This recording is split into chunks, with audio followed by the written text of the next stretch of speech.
YouTube. Oh, there it is. Awesome. We are live. Merry Christmas, everybody. Oh, and Tom just brought my stuff in, so you can mute me. Awesome. Okay, let me mute you. Okay, you are muted. Just wave your hand at me when you want to be unmuted when you're done. I am going to turn my those lights off and see if this will show. I brought the Christmas tree. Of course, the overhead lights, see if I can get in the way, in the shadow. The overhead lights aren't helping. It's an LED Christmas tree. And it changes colors. It's very cute. But when I put the lights on, you can't really see it so much.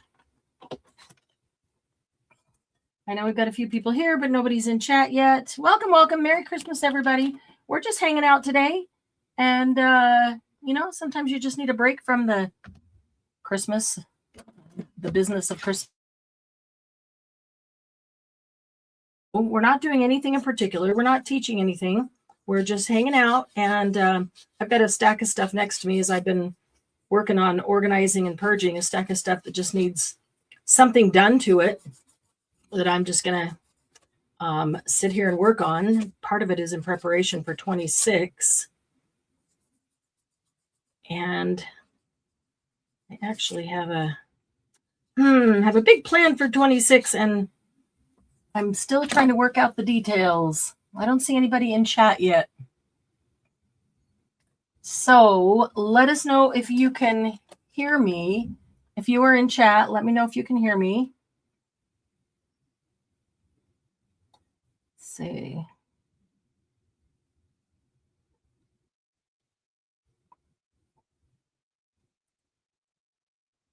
Yeah, every now and then there's, you know, technical issues. So I just want to make sure that it is actually coming through and I'm not sitting here talking to myself.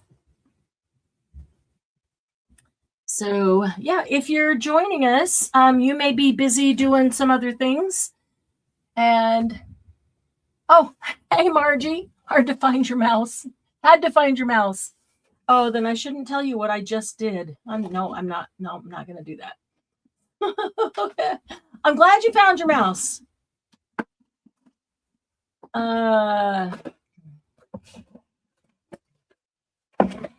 So I'm assuming that you can hear me, Margie.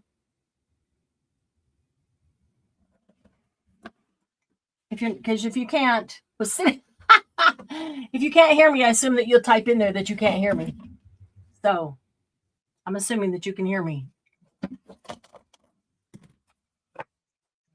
I have these boxes that this delaminating alcohol ink came in. That is something I want to play with in 2026. But I don't like putting closed boxes on my shelf because I forget what's in them. So I'm going to cut the tops off, and then I can collage on these to reinforce them and just have some open boxes that are a really good size for stuff. Even on my desk, you know, when we're doing stuff and you get all the little bits. I hope you can hear me, Margie. You haven't said anything yet that you can or cannot, so let me know. Today will be one of those days where people come and go as they can. If you've got family around, totally understand. You can't jump in or stay in the whole time. Some people will not want to sit and watch a ball game, so it'll be a good chance to go get a little crafty time while other family members get awesome, Glynis, thank you. While other family members watch a ball game. Some may use it as a reason to get out of the kitchen and not have to do the dishes. I'm with you on that. And some of us don't have big family get together today, so it's just an awesome opportunity to hang out with our HPP family. Oh, put the headphones on. You can hear way better. Yay. Awesome. All right. So this can go in the trash.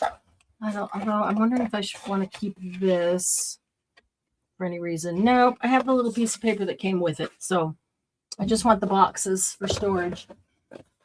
Oh, look who's in chat. It's my honey. Hi, honey. Merry Christmas to you too. No family to ruin the day.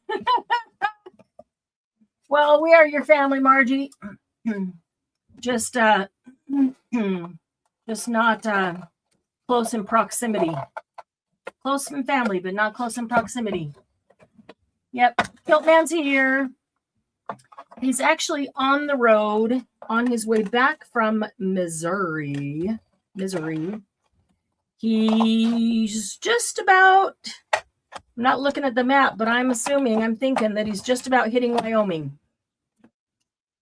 So if we keep you on chat for a while, we can keep track of you there, Doug, because Wyoming is that stretch of the 80, super high winds,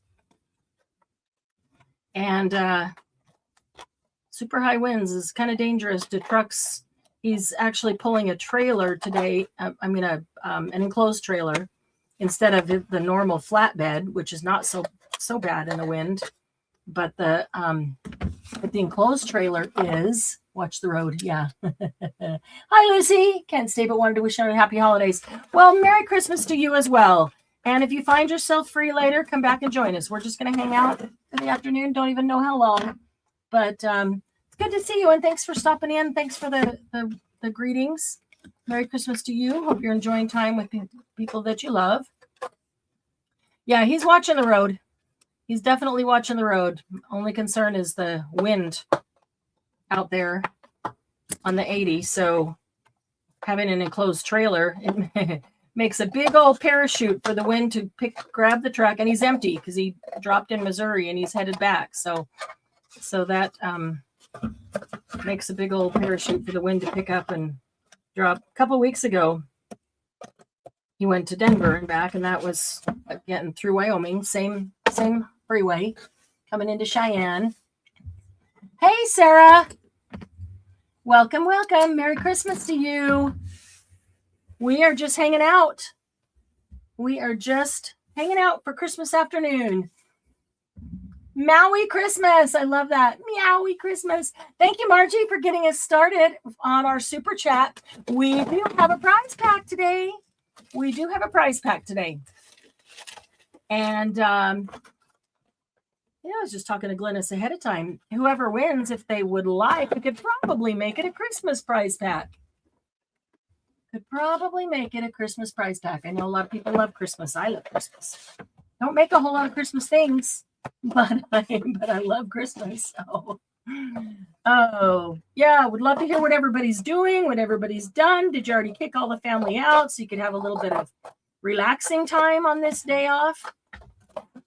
Or did you send them all to the other room to watch sports and give you some free time with your HPP family?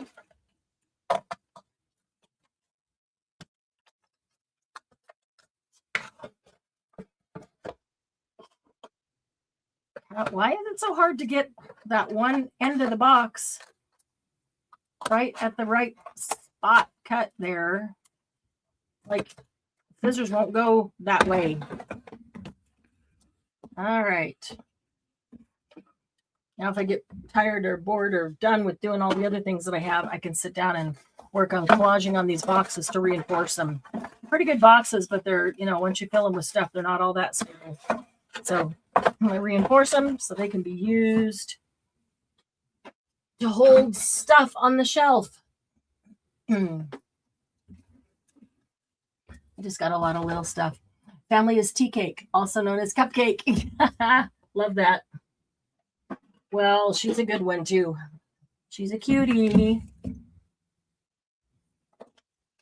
Well, the one thing about not having a bunch of family here is I didn't cook a great big dinner and I'm not eating 10,000 calories. So that's a positive for my health.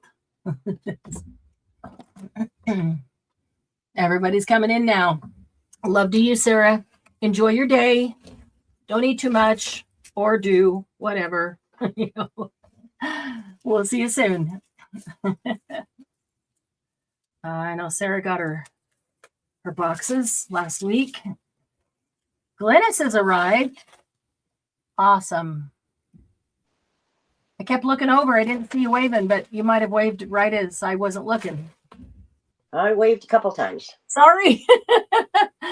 I keep looking over and looking back and looking over, but you know, if You're not talking about calories. I just had some muffins and some crumpets with grape jelly and clotted cream. Oh my goodness. Wonderful. Wonderful. Yeah, that sounds like a calorie-laden, wonderful. But it's Christmas. That's true. That was really good. We don't count calories on Christmas. We just enjoy because it's not every day. I had a gingerbread cookie. Well, half of a gingerbread cookie. Lucy saying happy holidays, Glennis. 2 pieces of pecan pie. Merry Christmas, Lucy. You can have all that pecan pie, Margie. I am not a fan of pecan pie. Oh, you can send a couple pieces up here to Canada. Yeah, she'll send a picture because, yeah. Margie, I don't know if you've ever had it, but chocolate pecan pie is fantastic. Oh, okay. That almost makes pecan pie sound appealing. Oh, it's ever good.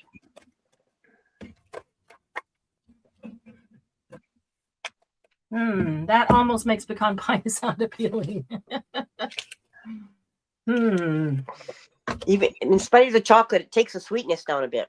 Yeah, I could see that. And that's part of why I don't really enjoy pecan pie is it's so darn sweet.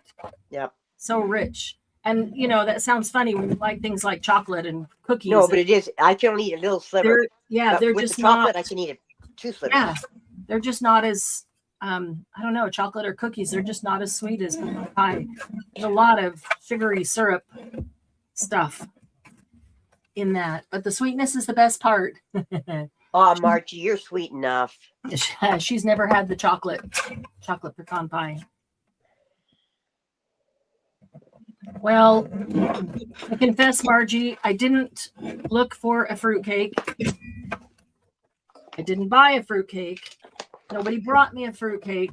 So I have had no fruit cake. No fruitcake. No fruitcake this year.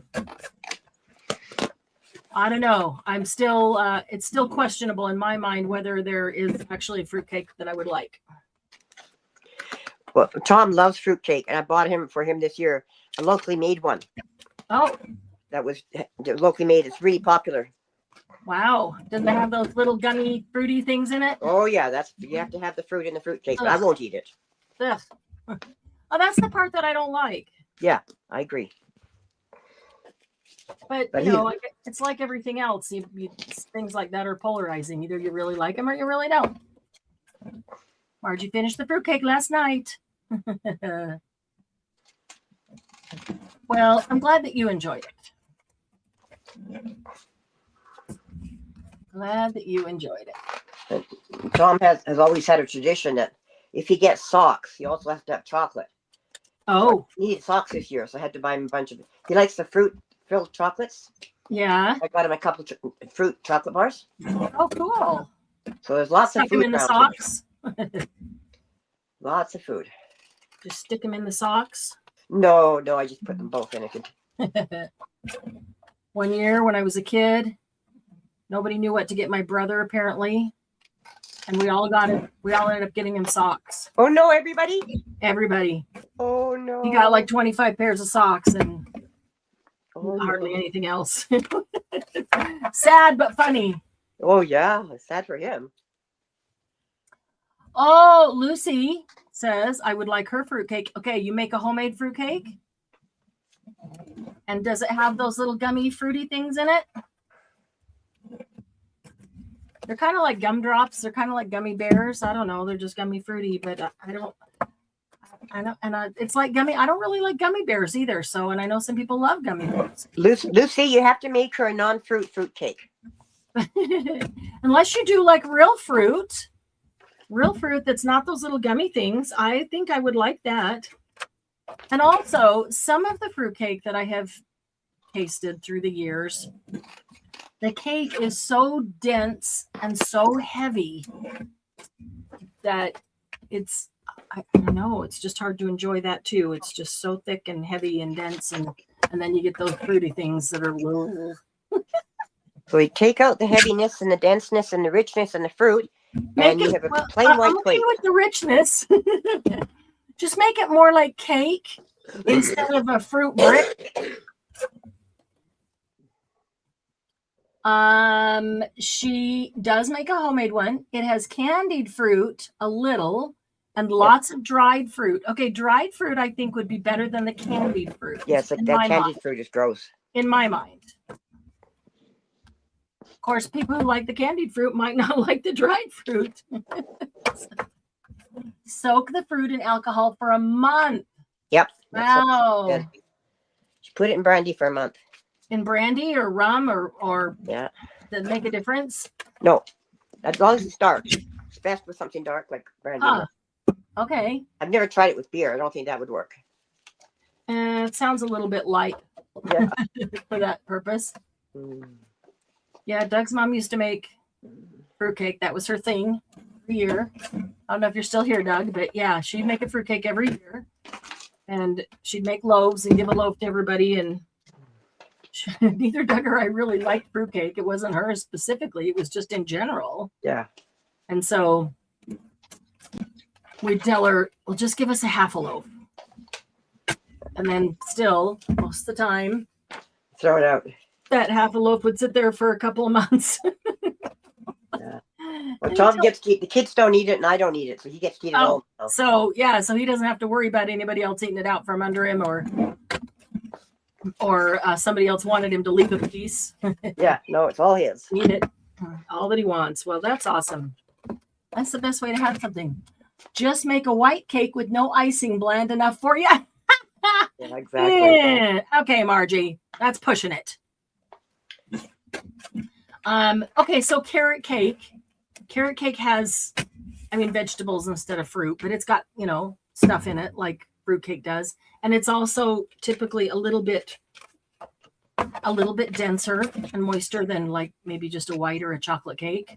I love carrot cake. Usually the carrot cake, it's grated. The carrot's all grated up. You don't get chunks of it. Yeah. Yeah, I don't see it in chunks. I see it sometimes I guess it is grated. Sometimes shredded, maybe a little bit bigger. Yeah, and I like zucchini bread too, as long as it's grated. Yeah, I do like zucchini bread, and I do like carrot cake. Love carrot cake. Do want it to have the cream cheese frosting, though, Margie. That cream cheese frosting is what makes it. And banana bread, we can have all sorts of fruit. Yes. Banana nut bread or banana chocolate chip bread. Oh, gosh. Chocolate chip banana nut bread is great. Oh. That's my idea of fruitcake. Yes. Chocolate chip banana nuts. I am with you on that. Or chocolate chip zucchini is also good. I've never had zucchini with a chocolate chip. It's good. All of those are good. I wouldn't put chocolate chips in my carrot cake, but either of the others.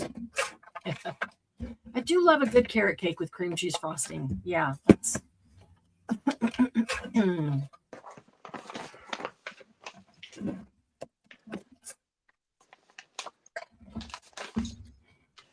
I don't know, Doug. You might be have been misled. I don't know if men ever become adults. Yeah, he liked mom's fruitcake as a kid, but not so much as an adult. Oh, it's fun. Honey, I know you got to go pay attention to the road. So love you. Pop in whenever you can, or if you can, or if you take a break. Know if you're driving far enough today that you have to take a break. But if you do, talk to you then. Love you. Bye-bye, Doug. I think that's a little backwards, though. Mostly, I would think that you wouldn't like it as a kid, but then might develop the taste for it as an adult. Yeah, I'm like that with shrimp and crab and seafood. Yeah? I didn't like it as a kid at all. Really? No, I like everything, but I don't like clams, but I like everything else. Margie, I can't tell Doug that. Oh, well, but you've never met Doug face to face, so she's never met an adult male. Yeah, no, Doug is one of the better ones. He is. He So if you is. heard that, don't let it get to your head. Right. Just keep doing what you're doing and don't let it get to your head. Because he is one of the good ones. One of Yeah. the keeper ones. Yeah. Yeah. And I know that they are few and far between anymore. Oh, yeah. Had to wait a long time for him.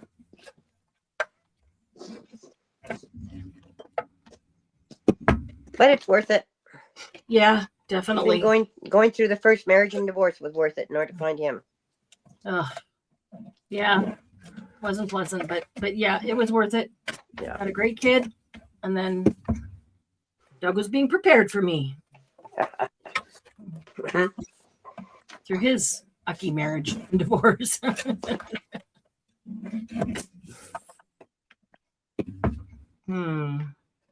Yeah, well, then it's kind of unusual to find somebody that been through similar, not exactly the same, but similar experiences in their first marriage and divorce. But it was the wife instead of the husband. Yeah, because Tom had never been married. Ah, so he wasn't already. What's the word? He was trainable. Oh yeah, there's. I think it. What's the word where you're already? Oh, gee, I have no words today. Broken in? No, the opposite, where he was already ruined and not tainted, but has a bad taste in his mouth and. Oh no, he thought angry about it all and getting a pre-made family and he thought all that was great. Yeah, that's awesome. Margie, I like the Grinch. I was watching a video this morning. Somebody who's dressed up like the Grinch and out at a place. I don't even know where it was, but it was hilarious. I think I would rather dress up as the Grinch than as Santa or Mrs. Santa. It'd be much more fun to play the Grinch. You can pretty much say and do anything because he's the Grinch. And if he was just nice. Well, he is at the end. He is at the end. But he gets to serve the roast beast. Yeah, he can be sarcastic and just have fun with Christmas instead of always having to be the perfect Santa, Mrs. Claus. There should be Mrs. Grinch.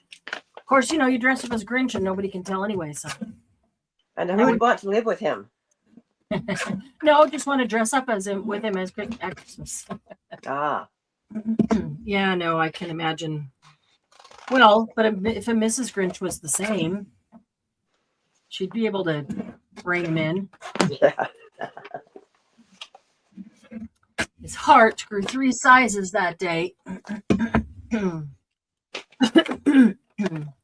Yeah. I don't remember all the details of the Grinch. It's been a very long time. But yeah, that's right. His heart. Well, that's one we have to watch every year. Nice.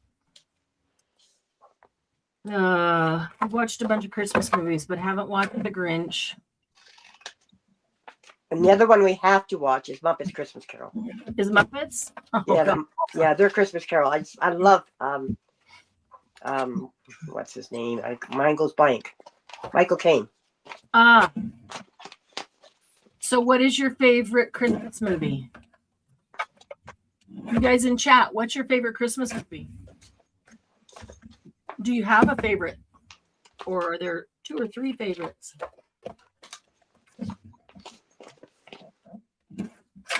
Or like me, there isn't a favorite. I like all the Christmas movies, and it just depends on what I'm in the mood for.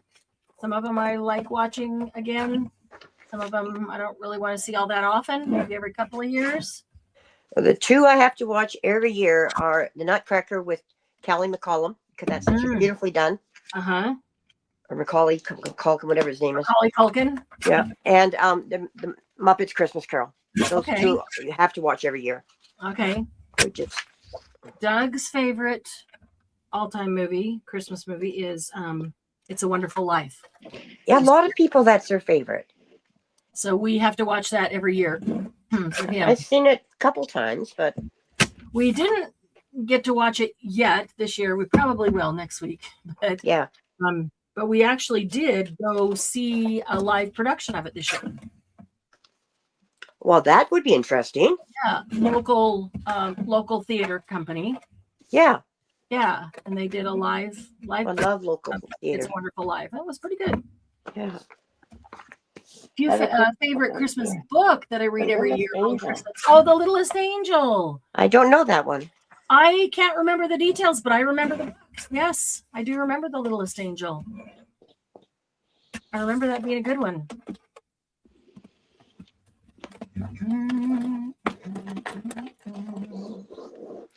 I don't do it anymore. I probably should, but as a kid, we'd always watch Frosty the Snowman and Rudolph and all the cartoon Christmas ones. Yeah, we did too as a kid. Every year when they came on. Those. Yep. See all of those. Sometimes I'll still watch The Little Drummer Boy because that's got such a neat. Is that a cartoony one? Yes, it's animated. Or not animated. Oh, yeah, but animated, I guess is the word. Animated, yeah. But it's how he where it's not real life people, it's animation. Yeah, okay. Yeah, and he's so sour, then at the end he becomes totally totally different. Yeah. It's good. Hey Juliet. Welcome. Merry Christmas. I'm not making anything, Margie, actually. I have these really cute cards. So some of you know I used to own an insurance agency before I gave that up and decided just to be crafty full time, crafty in arts. And I had these cute, I always sent birthday cards out to all my clients and their kids and stuff. And so I had this one. So I'd always order these and look at this cute little fish, guys. His fishy things come up. His gills come up. Oh, no. His gills come up. When they be cute, oh, look, his tail comes up. His tail comes up. Would they be cute in a book, even in a journal? Yeah, that would be. Sylvia needs that for her journal. Oh yeah, for the ocean. I'll have to send her some. So anyway, it's a birthday card, and it says "Best Fishes on your birthday." But I thought these are just too cute to throw. Okay, on the bottom of the card, it said it had the insurance logo on there, and I can't. I wanted to just like give these out, maybe stick a couple in each gift bag or something, prize pack, because they're so cute, and I've got a whole bunch of them left that people could use the fishies. Yeah. But I had to cut that part off that had the insurance logo on it. Make sure you add Julie to your list for the prize package. Juliet is on the list. Yay, prize pack today. That's Margie and Juliet so far. Thank you, Juliet, for your contribution and for joining the membership club. I am so excited. I'm so excited because one of the things we're going to start doing in 26 is a monthly Laugh and Craft on Zoom with just the membership club. That will be a lot of fun. That sounds good. A whole stack of these, and I thought they're fun. If people could use them, the bubbles and just the fishies are just cute. So I wanted to be able to give those away. So I had to cut off all the logo. So Juliet joined the membership club, and then she contributed to today's super chat. Thank you, Juliet. We appreciate that. So also, let me see. Didn't formulate a place where I was going to put these things after I did them. Yeah, I've been thinking about and working on things for 26. Getting pretty excited. Oh, do you guys see the tree? There's the Christmas tree. Christmas tree is LED. And let me see if I can turn off these lights and you can see the LED tree. And it changes colors. I'll give it a minute and let it change colors. If I stand it up this way, you can hardly see. See, now it's going red. But the overhead light kind of keeps it. I wonder if I can block. Trying to make it dark. It's not. Yeah, it's not showing. Not going to help. Now it's turning green. It went from red to green. It's really cute. Oh, and I can see it. Yeah, I can see it.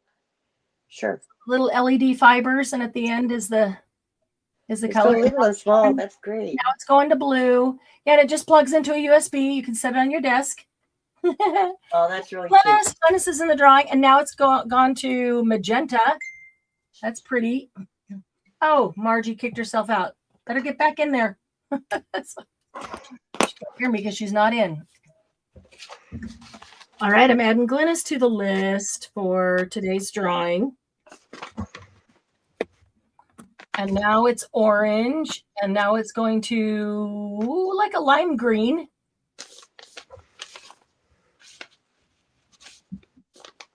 Yeah, that's really hard. I guess I could turn, you know what? I'm going to do this. I'm going to do this because what is the point of having the cute little tree if we can't even see it? There we go. Sitting in the dark. Yeah, I had that. I would have it on. It's really cute. It is cute.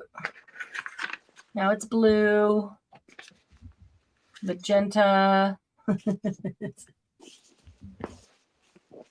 Yeah, it just plugs into a USB. So anywhere, white. So there's our little Christmas tree. Yay, Margie. I think you kicked yourself out. You better get back in here, but you can't hear me because you're out. Turn off the lights so we can see our tiny little Christmas tree. It's a little LED tree. Plugs into a USB and it changes colors. So now it's lime green and then dark green.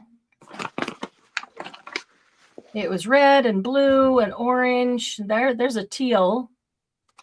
It sounds like you're describing Joseph's amazing coat. Coat of many colors. Yeah. Yeah. Technicolor Dream. There's blue.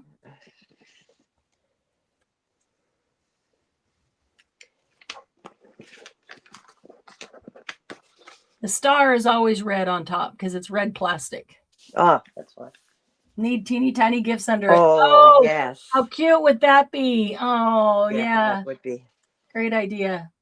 That is so cute. You know what? I don't even know where I got it. Because we've had it for, we've probably had it for 15 years. Oh. I got it at some point for Doug to take to work and plug into his computer and have a little Christmas tree on his desk. And that was at least 15 years ago. Somewhere between 15 and 20, because we've been married 24. So why it could even be up to 24?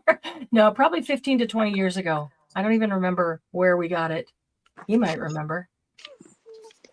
But it's adorable. Yes, it is. And it's cute in the dark. Oh, there. I like this one. This one's magenta. It's very pretty. Yeah, that is pretty. This white doesn't help.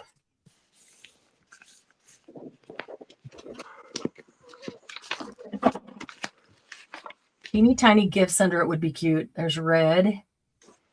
Yeah, they'd be easy to make. A tiny tree that's just a little smaller than that one, made of green. And you do one in every color that it changes to. Yeah. Oh, that'd be cute. And then glue them around the base or on the top of the base so that they all just stay. Yeah, so they stay there. Yeah. Part of it. Yeah. That's a good idea. Margie, you want to make some teeny tiny gifts? You're nominated. Right? If he stands up, you really can't see him. So I want to lay him down so that you can see him. But then if I turn the lights back on, you can't really see him very well anyway. Just know that our precious little Christmas tree is here. Yeah. Maybe Margie gets in the mood. She'll make some teeny tiny presents to go to glue to the base of the tree. Let's see here. What else have I got here that needs a... I've got some stuff to fussy cut. Ugh. What was I thinking? No. I'm kidding, because Glennis likes to fussy cut. Let's see. I'm going to get...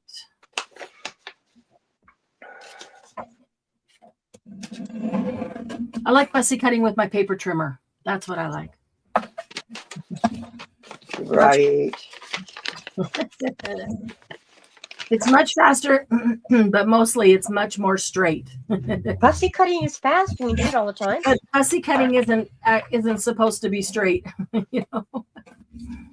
Not usually. It's usually around something, but I guess fussy cutting could get fast if you do it all the time. But, Oh, yeah. but I don't. If something is too intricate, I kiss cut it because it's just a pain. Say that again. If something is too intricate, I kiss cut it. Where you need the little white border. Just go around it as a whole instead of in and out all the little places. That makes sense. Yeah.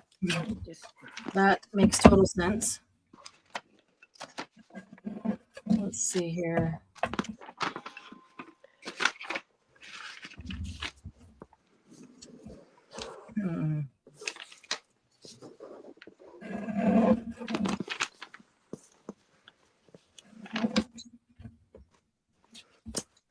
So I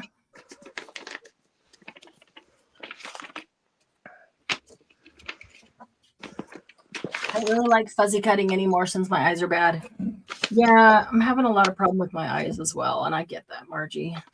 It's like some days they're okay and some days they're not, and it's just... Since the cataract surgery, I've just loved it. That really worked well for me. That's awesome.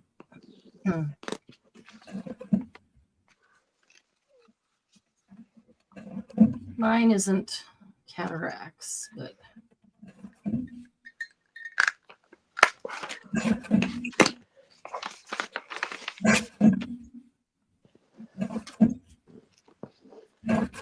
fussy cutting words.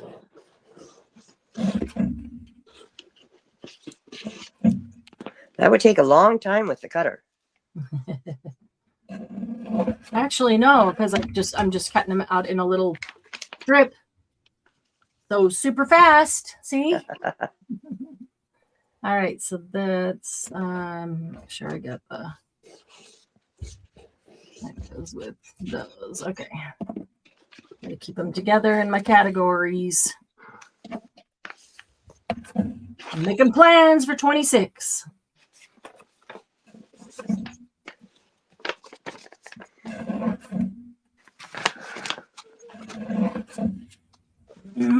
Still trying to work out the details. You don't have much time left. It's almost there. I know. Well, I gotta get a great idea, and then as I'm fleshing it out, it kind of evolved into a bunch of great ideas. What I think are great ideas. But are you writing them down now? Yeah. Good. But then that's not even really the problem. The problem is that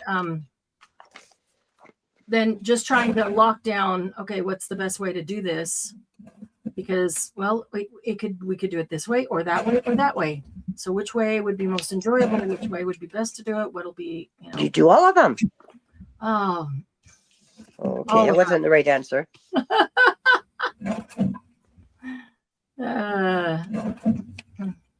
Well. Yeah, the Tim Holtz, those sticker books of words, I love those. I like those a lot. Yeah, those are good. Different kind of words than what these are right now, but those will come in handy as well.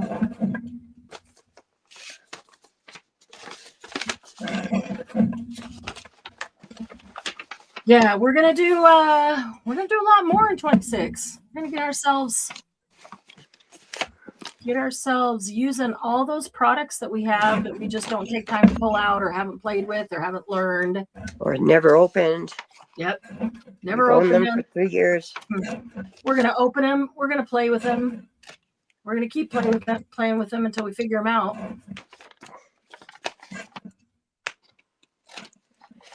And I'm looking forward to more art journaling. Yes, definitely more art journaling. Oh, do you have your dip pen handy? Nope, not right now. Okay. I just thought about that because that was something that you wanted to work on. I can see what shelf it's on. I know what shelf mine are on. I could grab them. Any hints on the ideas for 26?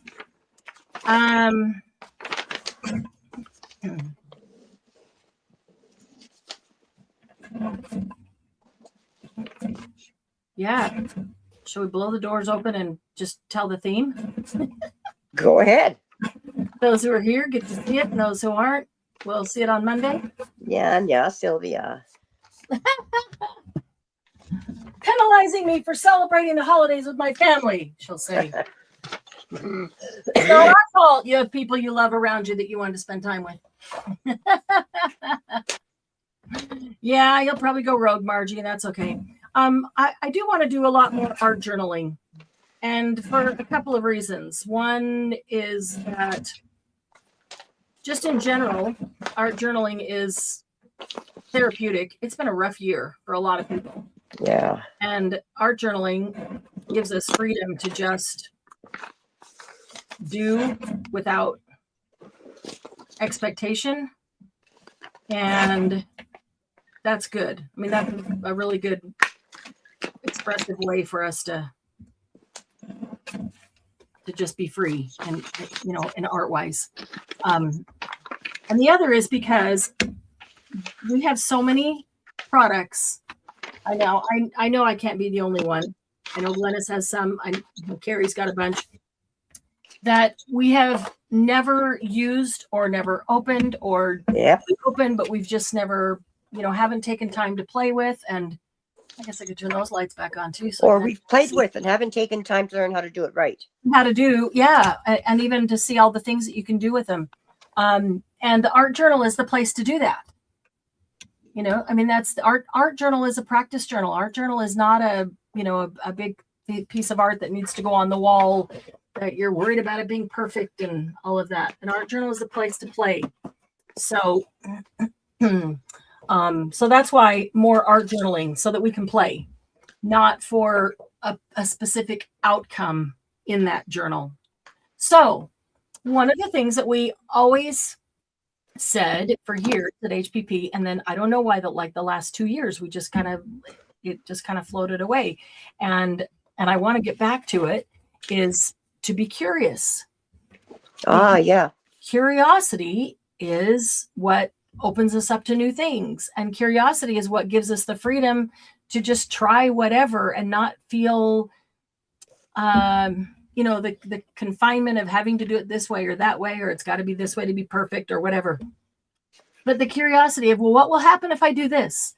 And what if I mix that with that? Or what if I put this on that? No idea, no good without an idea or a pattern. See, that's the thing, Margie. We're going to have ideas and we're going to have patterns. We're just going to do them in an art journal because it gives you the freedom to not be perfect with it. Well, I'm good with not being perfect. Yeah, and I like that the idea that the art journal is really like a practice journal. It's just a place to play. It should be a playground, and so I don't have expectation, and so wanting to learn things. If I say we're just going to learn them in the art journal, I think that takes the pressure off. So, but we want to bring back that curiosity of just not doing things the same way we've always done it. But what happens if I do this? Or what would happen if I use that kind of thing? And with all the stress that's gone on this year for everyone, we need to play again. We just need to play, because play is a great stress reliever. Also, play opens us up to new ideas and learning new things. So 26 is going to be the year of curious play. That sounds great. The year of curious play. And what that means to me right here is no rules, no expectations, curiosity in all things art, play for fun. So there it is. There's our HPP theme. I should have put the logo up here, huh? That was brilliant. HPP theme for 2026. I will do that. I will add it. The year of curious play. So, yeah, we're going to have some ideas and some patterns, and that's partly what these words are for, Margie.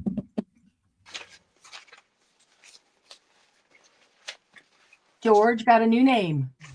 George in It's a Wonderful Life. Curious George. I see. As I said that, I remembered Curious George. It was one of my favorite books as a kid. Curious George. Yes. Instead of Curious George, he's Curious Play. Curious George was very playful. Very playful. So is Curious Playful George? If we were following Curious George's example, we would be playing, right? So there you go. Curious Play. Yeah. I need to swatch. I need to swatch a lot of things. I need to swatch watercolors. I think I'm going to tear up this magazine and give away pages in this magazine. They're all stamps, so these are great stamps to cut out and use. I think I'm going to do that. I use my art journal like that all the time. It's cool to try something out that isn't. See, Julia? Exactly. And we haven't been doing enough of that. And I know we haven't been doing enough of that because we're all talking about these products that we have that we haven't used yet or learned. Maybe we opened them and played for a moment, but haven't learned them. And we've got so many things that I know we haven't been using our art journal enough, or we would have been trying those things. So that's a good, that brings up a good point. So Julia, you obviously do a lot of things in your art journal then, play with a lot of different things. Let me tell you some of the things that I've got on the list for us to play with, or that I want to play with anyway. And what I would like is anything else that you guys can think of. Some of these I've taken from you. I'm going to walk over here because my list is on the wall. But anything else that we want to add to the list that you want to play with or learn or whatever this year. So we want to play more with alcohol inks. And I got these new delaminating alcohol inks that I want to play with. Oh, no. I know. Pastels, the pan pastels, stick pastels, oil pastels. I have them all, and I haven't done anything with them. Dip pens. Glynis wanted to do more with the glass dip pen. Yep. Watercolor paint, watercolor pencil, watercolor ink. I've got liquid watercolor ink. Gel printing. Lots of new ideas and techniques and things with that. I may even play with paint pouring a little bit. Embossing powder just sits there. I don't use it often enough. I would like to, where did I put it? I would like to try painting on CDs. Perfectly round, whether it's the mandalas with the dot art or painting a little scene. Where did I put it? Where did I put it? I know it was right. It was right here until I moved it off my desk. You put it somewhere safe, did you? But I took a CD the other day. Oh, there it is. I took a CD and got the label off. All except that little center section, but you can hardly even see it because it's perfectly clear now. And you can paint right on those. Would you use acrylic markers? You could use acrylic markers. So you could use acrylic paint. You could use acrylic markers. Have you seen the whether they're rocks or records or CDs or just like wood, blanks where people do the mandalas with the dot art with acrylic paint? Not too much. No? Okay. See, even that looks fun. It has to be in a moment when I'm feeling very calm and patient and not rushed, because I'm sure that takes a minute to do. But it's something I think I'd like to try. Well, I tried rock painting with markers, and that was a disaster. Yeah. I've done rock painting not with the markers, just with acrylic paint. That might have been my problem. That worked quite well. It looked like someone's kindergarten project. I've not tried acrylic markers, but I just acrylic paint and a brush. In fact, I don't even know where they are now. I've been moving everything around and purging everything and consolidating, and I might have even taken them out and put them. I've got one that stands up. It's a tallish rock, and it's painted with a snowman scene, and it's snowing in the blue sky and the snow. Oh, super cute. I have another one that I picked up this rock, and I thought that looks like the shape of the United States. And so I painted a flag, a U.S. flag on it in the shape. The rock is the shape of the country. So yeah, those are fun. Painted on each star one at a time. Well, they're more like dots.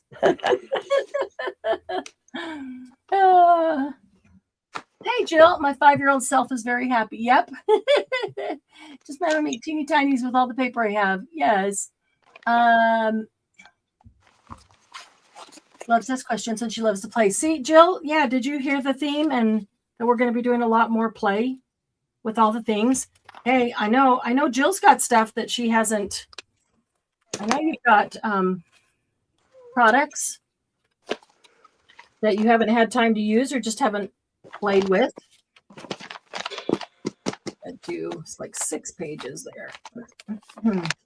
So yeah, so what else can I add to that list that you guys want to play with and learn? And I've got a big box full of things to make rust with, but I don't know how to do it correctly. Like your rust turns out wonderful. Mine is hard.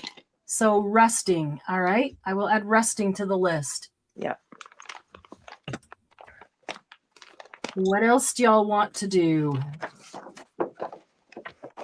You can think about that and just type something in whenever you think about it. Because I put this list up on the wall so it can be an ongoing list throughout the year, and we can get to all these things. I mean, I really want to learn pan pastels. And then I'm thinking, well, I have stick pastels too, and I have oil pastels, you know. Yeah, I've used my oil pastels. They're all different, I'm sure. For those who weren't here at the very beginning and just came in, we do have a prize pack today.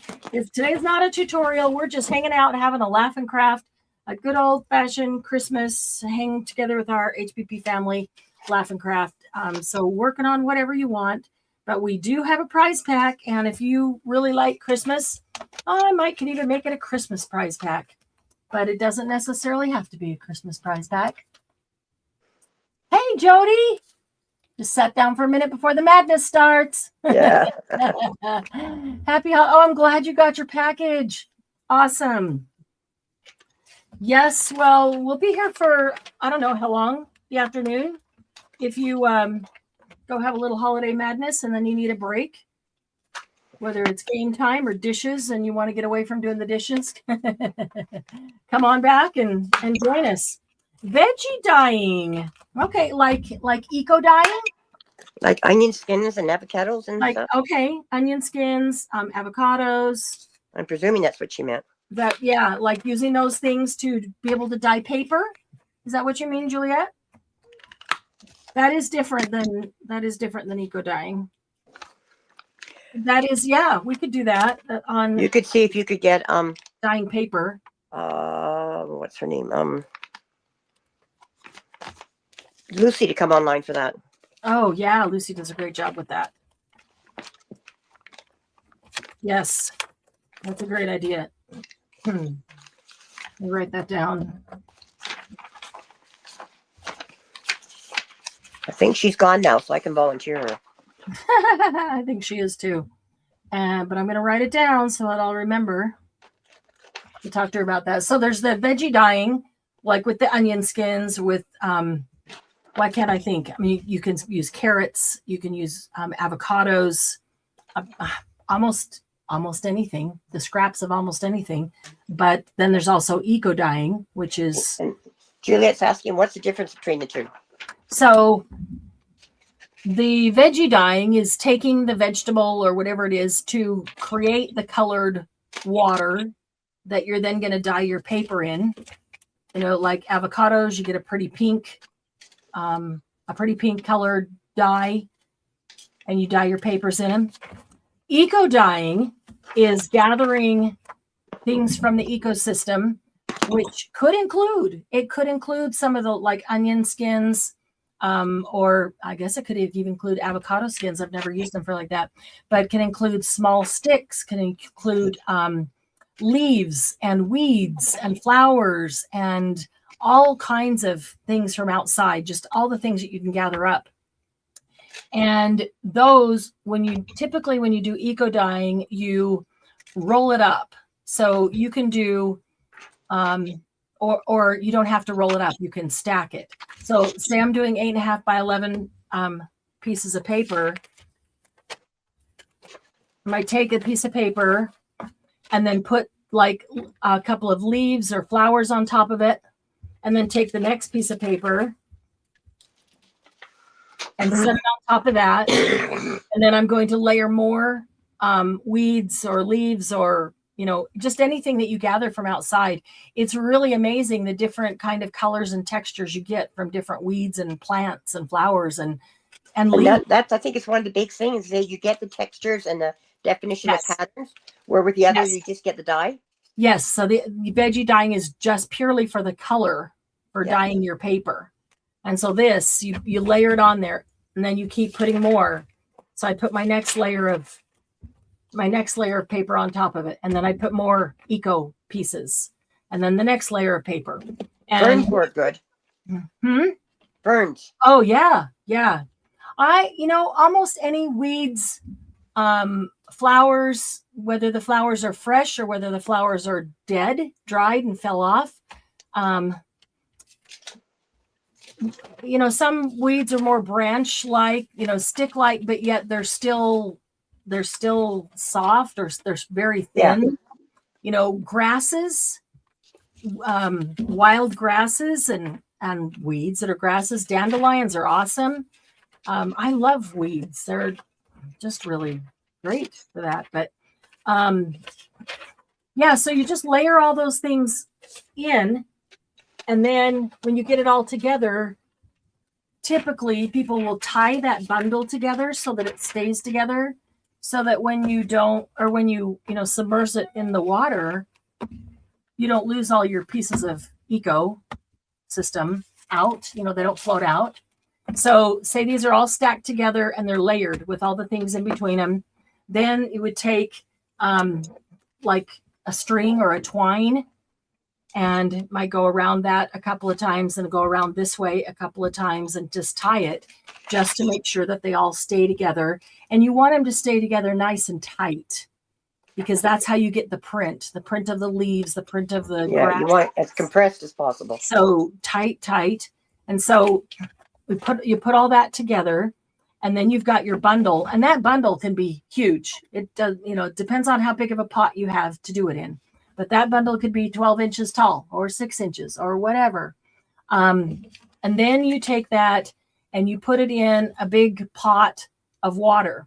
And some people will throw a couple of rusty nails or rusty things in that water. Yeah. That's good too.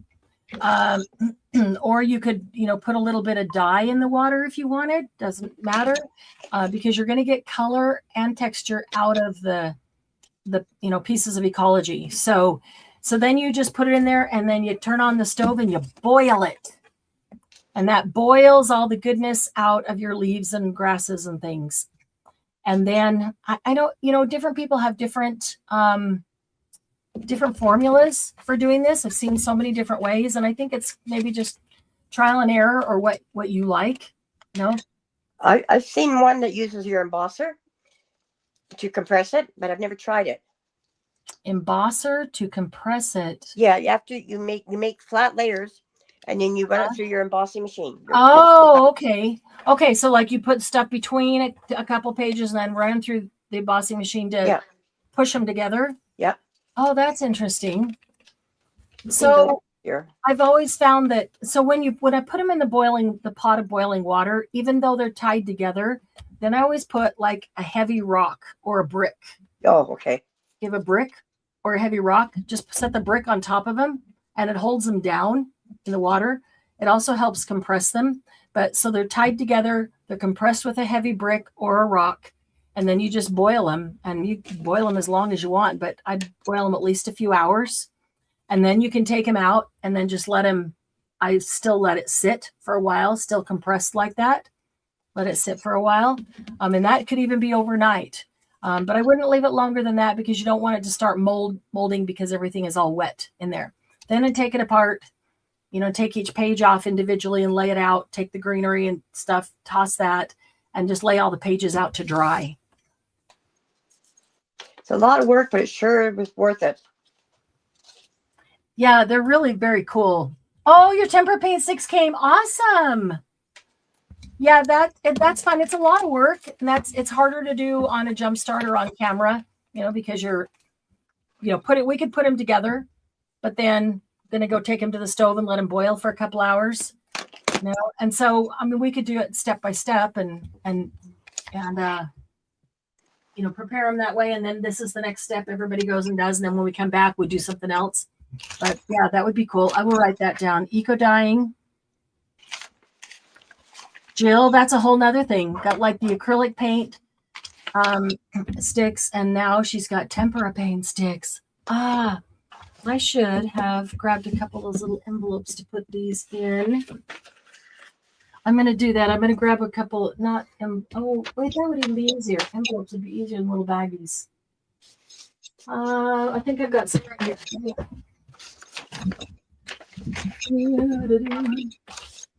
In this closet, we have, yes, little envelopes.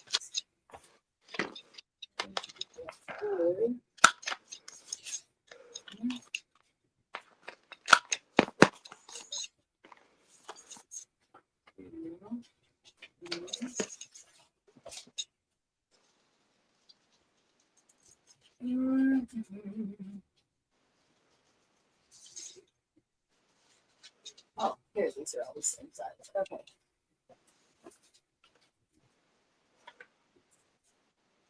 So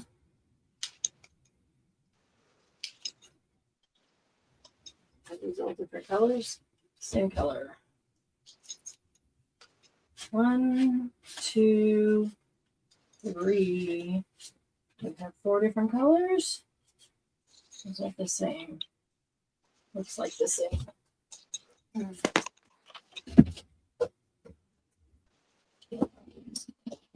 Okay.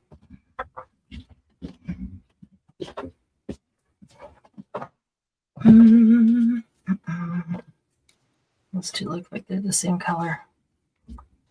All right, so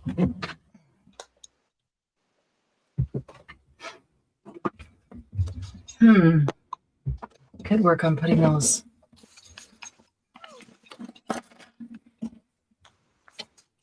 So like Margie said, need an idea and a plan for doing things because, I sit down with the art journal and, okay, I want to use this, but I don't know what to do.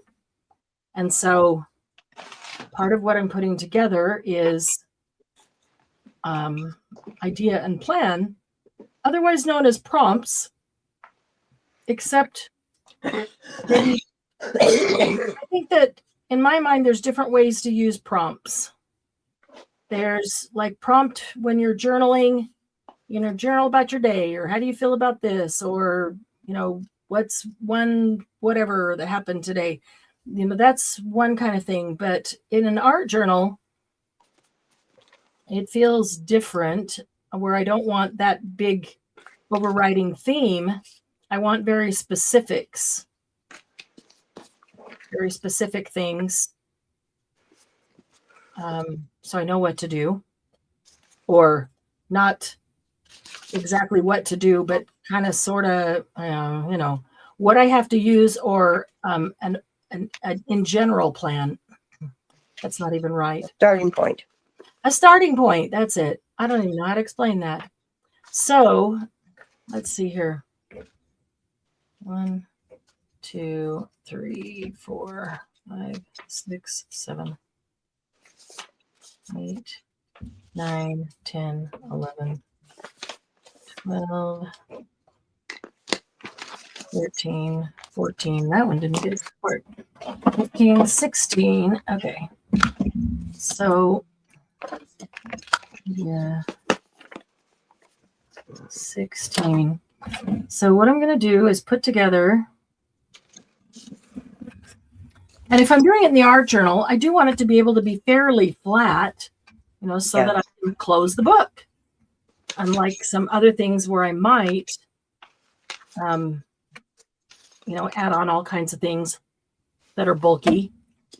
While I'm thinking of it, I'm going to change the subject. Where you're talking about things fairly flat, we need to do more shadow boxes. Oh, that was one of our favorite weekend workshops, huh? Yeah, it was really a lot of fun. Let's see. That one was a lot of fun.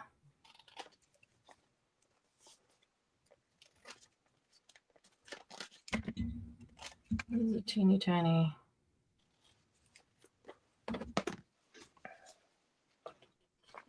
Okay.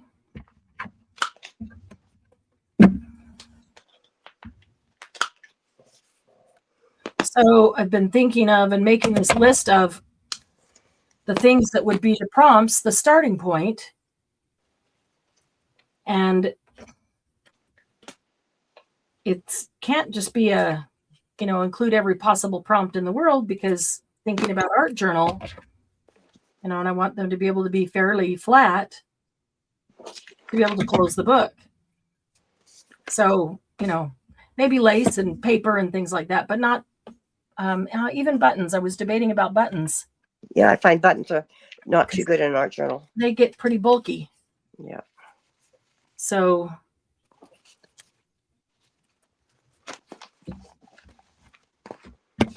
yeah, thinking about the things to have on the list, and then how to use them, how to use the prompts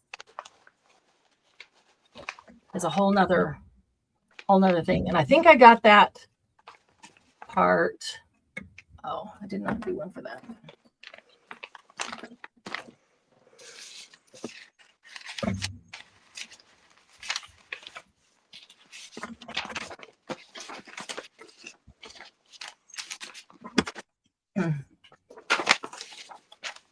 So I'll just tell you guys my idea. And then, because I'm still, I think there's a couple of details that I still need to get down, and maybe you will have some brilliant ideas for these details that will help me. So my idea is this. Let me grab this.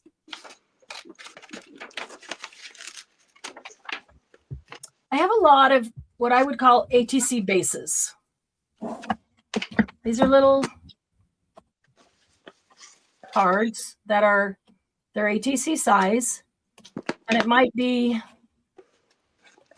like a collage that I cut up. These are all black and white because they all came from the same collage and cut up to ATC size, but they're just bases ready to do something on, ready to decorate on. Or it could be like, here's some that we've done, like alcohol ink or paste and paint, and some basic things like that. We've started some process or tried some techniques, but have not completed them, or they're just bases ready to have more things done to them. So I've got all kinds of those. I've got lots and lots of those. And so my thought was, I've even got, I don't know, that's probably 50 artist trading coins that we've done in different manners, whether with fingernail polish or alcohol ink or acrylic paint, in a variety of different ways. We've done artist trading coins. So we could use coins as well, or instead. But my thought was to take some of these bases, these ATC bases, and I would need to, this is part I haven't worked out specifically, because I've got 4 categories of prompts. Let me start there. I've got 4 categories of prompts. So I would need to do something that would define these as a category. So maybe if it was black and white, that is all one category, depending on how many I have. Or maybe I put another color of paper on the back of each one. So the fronts can be whatever, but the color paper on the back defines the category it is. So the 4 different categories. And then when we go to do an art journal page, we choose one from this category, you know, 1 or 2 from that category, 1 or 2 from that category, 1 or 2 from that category. And there's all our prompts. And that will give us a color. And we can put all kinds of colors, like lots and lots of different colors. But I was debating just sticking with the basic colors, because if I put blue and you choose blue, then you could use any shade or shades of blue. You know, you could use turquoise, you could use teal, you could use light blue, dark blue, you could use anything you want. Because again, it's just a starting point. I don't want it to be this tells you what exactly you have to do, but gives you, gives us some a jumping off place. And so if I have to use blue, then I can, any colors of blue, but I can also use anything else with blue. I just need to incorporate blue because that's the one we drew. And then a shape. Another one is the shapes. So by drawing a shape, then it tells me that I need to incorporate this shape somewhere. Well, there's a lot of different shapes. I decided to include things like a butterfly and window and door, you know, besides the circles, rectangles, squares, triangles, things like that. Heart, oval, diamond, bubbles. Bubbles are a shape. That gives you something whole new to think about. A star, pattern, dots, balloon. A balloon is a shape, kind of like bubbles. Bridge. Bridge is a shape. House, a house shape. Leaf, zigzag. Bird. I don't draw birds well, but I can do a little seagull. Stripes, wavy lines, straight lines, hexagon, grid. I like the grid, the octagon. So those are all shapes. So I just put those in the wrong. I just moved those over. Crap. Don't mess them up with the colors. And so I would want like all the shapes to be one color, all the color section to be another color, so that, you know, we could reach in and pick one of these cards or 1 or 2 of those cards. The third category is media/mediums. Let me put this here. And this is the one where I'm still kind of wondering, is that the best thing to call it? So I'd really like input from you guys, your thoughts on this. But is that the best thing to call it? Media or mediums, what I'm looking for there is all the things that we want to do, that we want to try, that we want to practice or play with. And just need the prompt to say, okay, today you're going to use markers. Okay, markers could be acrylic markers, regular black markers. I mean, any kind of possible markers that you want. I want it to be general enough that whatever you want to use, you can. Pencils could be colored pencils, could be graphite pencils. Pastels could be pen or stick or whatever. Water is a medium. There's so many things that you can do with water that sometimes we forget about. Stencil, ink pad, spray color, embossing powder, glitter, paste. That could be lunar paste. It could be a glitter paste. It could be a molding paste, or, you know, and a paste you put through a stencil, any kind. Watercolor, paint. Watercolor could be paint or pencil. That's supposed to go with that got cut off. Watercolor could be paint or pencil. Liquid paint, acrylic paint, gelatos, or crayons. So any color crayons. I mean, I probably have 4 different brands at least, and I know you guys do too. So it doesn't matter. I'm not going to say it has to be this one or that one. It could be gelatos. It could be distress crayons. It could be Dina Wakley's crayons. Anybody's. So then my question is media/mediums, is that the best category for this? Or do you have another word that would be I don't myself particularly like that, but I also don't have another word. See, that's as far as I can get so far. I'm looking for another word, because I don't know. It doesn't seem like I'm not settled with it. It doesn't seem like it's the right word for me. It's not quite descriptive enough. But I don't know what that word is. It's basically the thing, the product, the. Well, how about product? That might make more sense. Would it? I don't know. I thought about that and I thought, was that kind of, I don't know. I thought about tool, but that in crafting, we use tool for a whole different. Yeah, thought about tools. I mean, and they are tools of sort, but then people go, well, I think of tools as this, not, your pastels, but yeah, it is a tool. I don't know. What do you guys think? Some ideas out there. I know your brains are thinking of stuff that I'm not thinking of.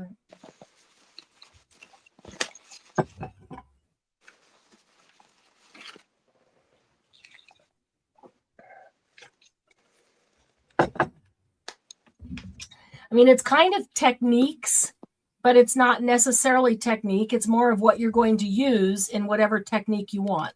Yeah. Yeah. So it's the thing. We could just call it things. Things. Things that make you go,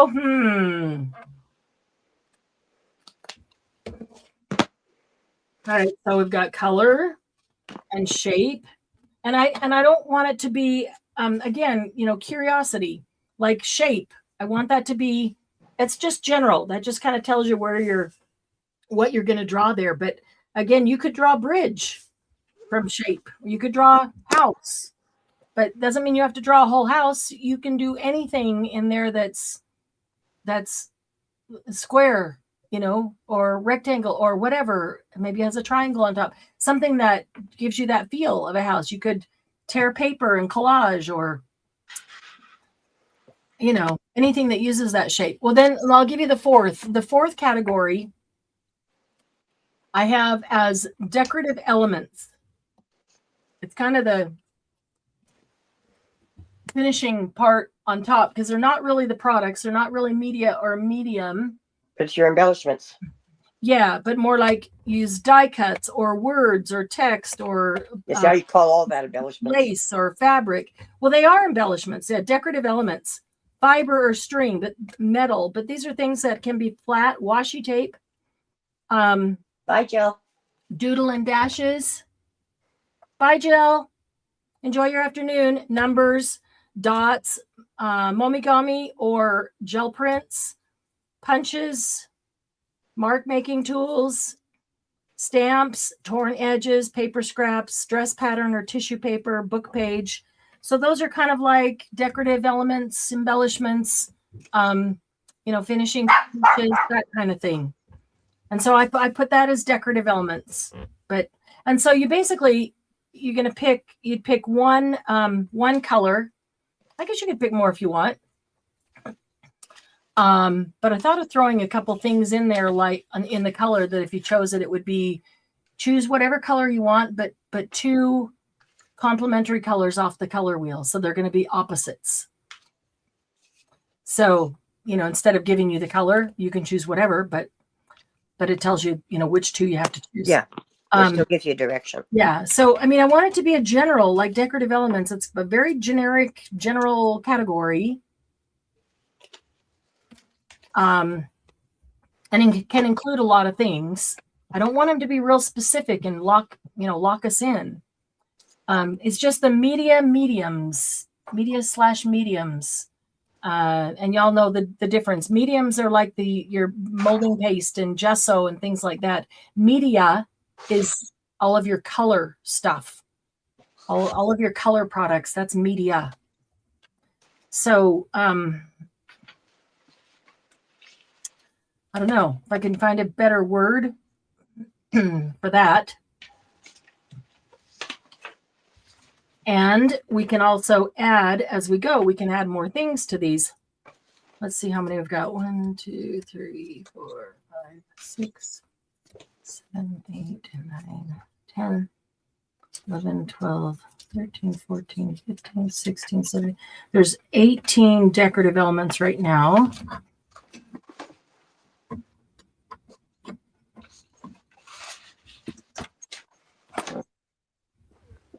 Yep, I put Momogami and or slash gel print because someone might not have any Momogami or they might not have a gel print.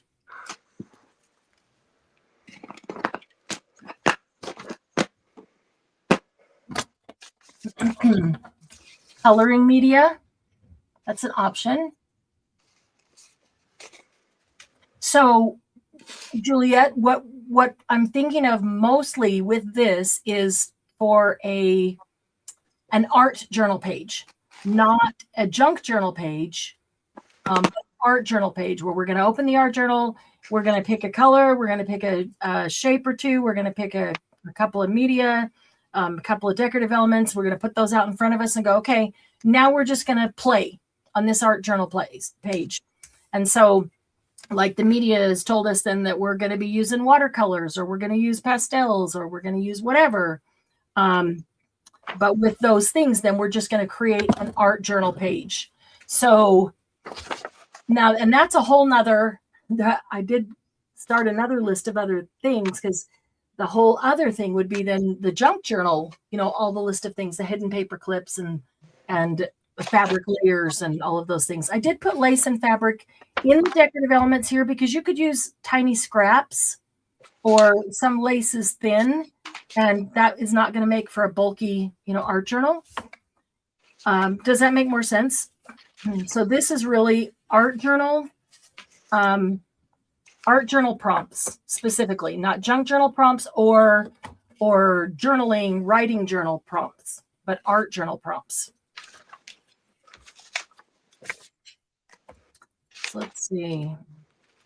2, 3, 4, 5, 6, 7, 8, 9, 10, 11, 12, 13, 14, 15, 16, 17, 18, 19, 20, 21, 22, 23, 24, 25. Wow.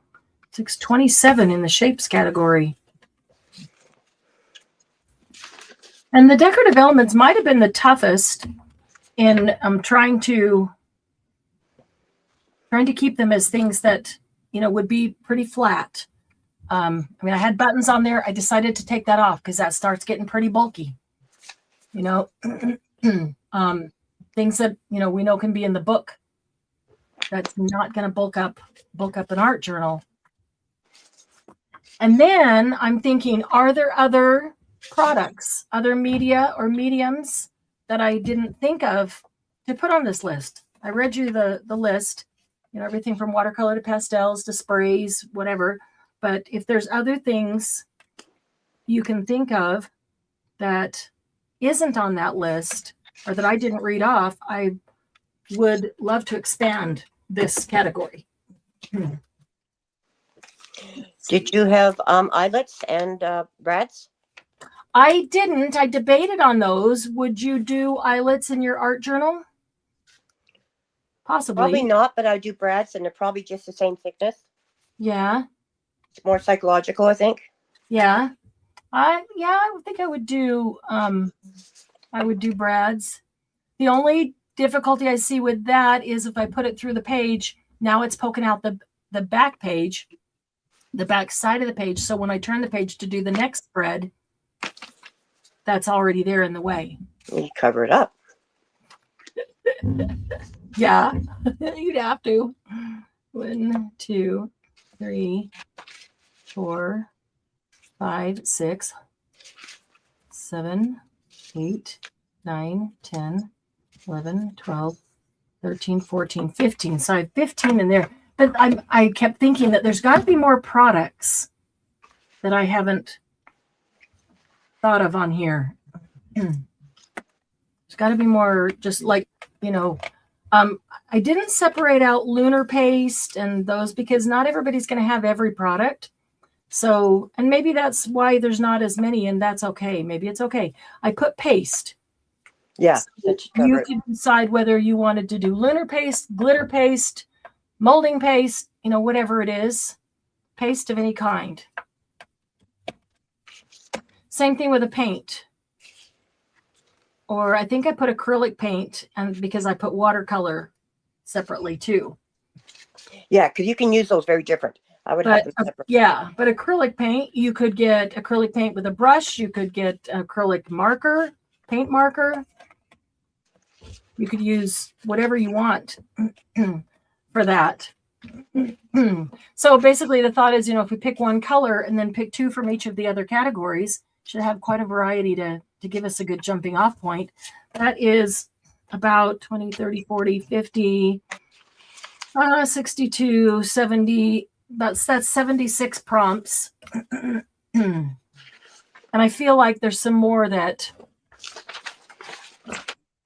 I haven't thought of yet, which is why I was hoping maybe you guys could fill in some of the gaps there. You put fabric?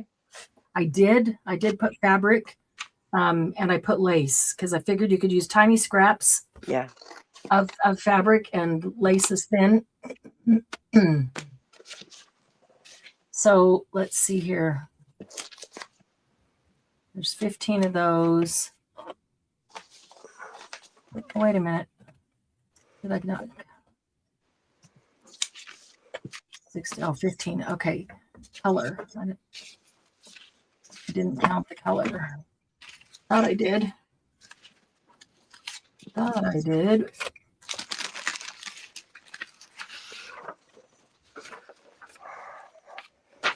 And I think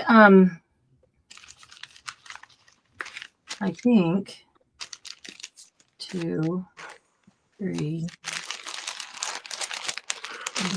5, 6, 7, 8, 9, 10, 11, 12. But I want to do 13, 14. I want to add to the color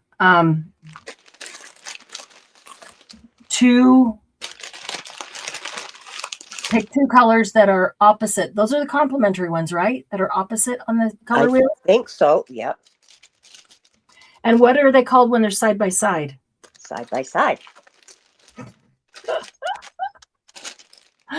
Literally? No. I don't know. Let me grab a color wheel.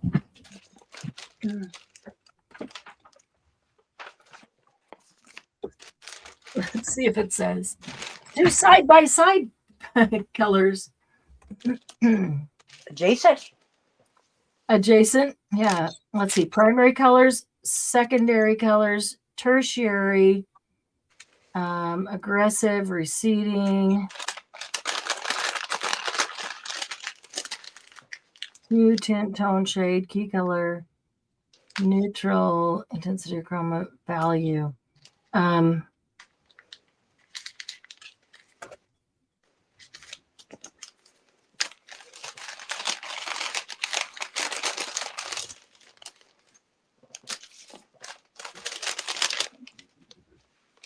Okay, complementary is 2.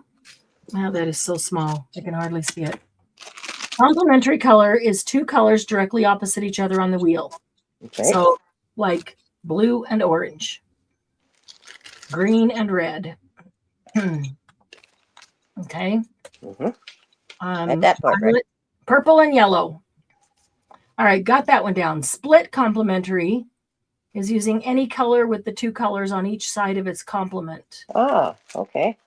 Using any color with the 2 colors on each side. Okay, so that would be blue, and instead of orange, it would be with yellow orange and red orange. Yeah, that's interesting. That is pretty neat. Okay, triad is using 3 colors equally spaced from each other on the wheel. So orange, purple, and green. There's a triad. Or yellow, red, and blue. A tetrad is a combination of 4 colors on the wheel that are 2 sets of complements. So blue and orange with red and green. They're not They don't have to be equally spaced like this, but these two are across from each other and these two are across from each other. That's a tetrad. All righty.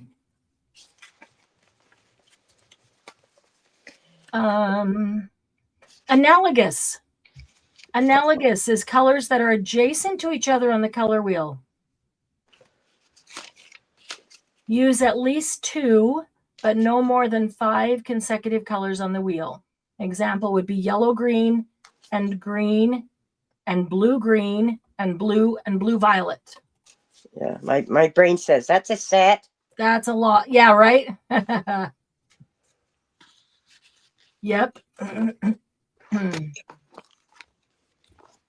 Yeah, okay. Yellow, green, blue, and blue, violet.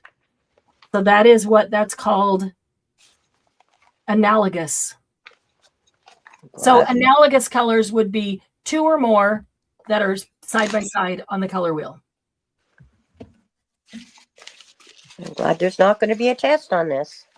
Nope, but I'm going to make that one of the, if we draw that as a color prompt, then analogous. So you could just choose any, I mean, you could choose 2 or more. So if you want to do 5, you could, but if you want to only use 2, you just use 2 that are side by side on the wheel. And I'll have my wheel so that everybody can see it. Okay. Analogous, meaning side by side. Okay, so I need to type those. So I think that included those. So I started putting things like magenta and teal and stuff like that in. And then I thought maybe I should just keep it to the Roy G. Biv. Yeah. Chris Brown. I have black and white. These, because if you say pink, you could use magenta or fuchsia or pale pink or dark, anything you want, right? Yeah. It doesn't have lilac. Yeah. Yeah. Doesn't have to be any particular shade. So I think I'll do that. And instead of going specific in that, just pick the general color, and then you can do any shade of that or shades of that you want. 3, 4, 5, 6, 7, 8, 9, 10, and then 12, and that would be 14. Okay. It'll be 14 colors. So then I'll just glue these onto ATC bases. But then, whoopsie, after I toss them all over. You have to include black and white, though, because they're probably not on there. I did. That was actually the first one I wrote down. Okay. Black and white. I love black and white. Now, where did that one go? Here it is. I thought about putting in there, use one color only. Pick your color, one color. So it's monochrome. Then it's if you pick blue, you could use 5 or 10 different shades of blue if you want. Yeah, I like that myself. I like doing that. And I've never done that. So a lot of these would be a stretch for me. But that's the whole point for me. No, they're a lot of fun to do.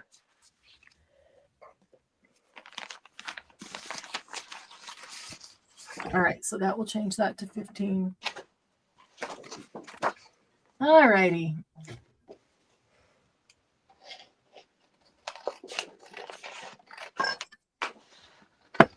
What's everybody doing out there? What are you guys doing? Just sitting around after having eaten a bunch, or haven't eaten yet, waiting for dinner? Or are you working on something on your desk, like Glennis is? I know she's making journal pages. Let's see, 15, 18, 27, 15. Would like some room to add some more. 1, 2, 3, 4, 5, 6, 7, 8, 9, 10, 11, 12, 13, 14, 15. I have 15 black and white ones, and we have 15 color What things. do you mean by black and white ones? Black and white bases. Oh, ATC okay. bases. Yeah.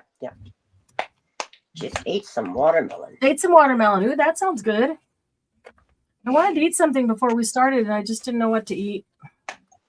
Nothing sounded great, and I didn't know what to eat, so I didn't. Well, that's not true. I broke off a gingerbread leg. and ate his leg.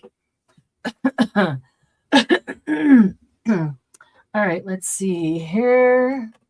Not enough of those. I got a lot of bases. A lot of different kinds of bases.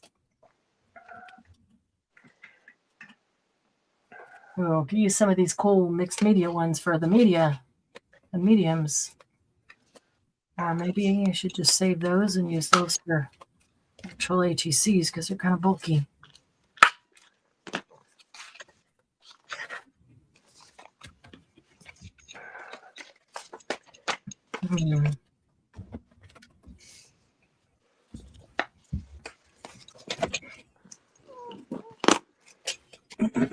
The traditional Christmas watermelon, red and green. Oh, yeah, I love it. Really? That's a traditional Christmas food.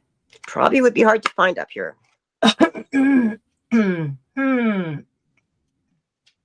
We get melon all year round, but not watermelon. Yeah. What, like muskmelon, honeydew? Yeah. I'm not a huge fan. Well, I like them, muskmelon and honeydew, but they have to be just right. Once they get just a little too soft, you know, I don't like them. I don't like the texture. So they have to be, and it's hard to, for the most part, I don't eat them very much because it's hard to find them that perfect, you know? Yeah. Yeah. And it's hard to tell if they're going to be perfect when you. I love them all the time, and Tom can't stand even the smell of them. Everybody's different. Yep.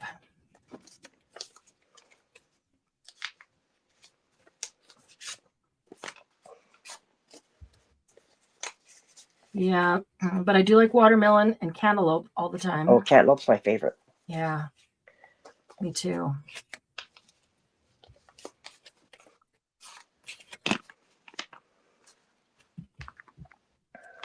Let's see. Maybe I should try to keep this to non-bulky. Those are bulky. Do you have die cuts on there? No, most of them are like pastes and things. Oh, okay. So I'm thinking maybe I'll just go to the non-bulky ones, the more flat. I got a bunch of those too.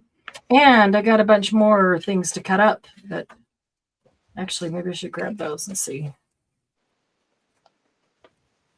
Keep these that have paste on to do other projects or ATCs. And Margie, technically that doesn't matter. What?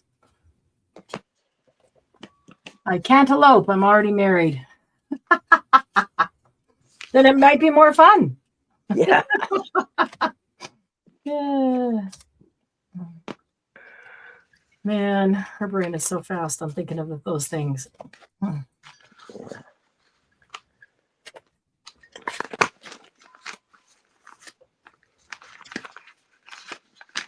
Sometimes I think of him because my brain goes, Margie would say this. Yeah.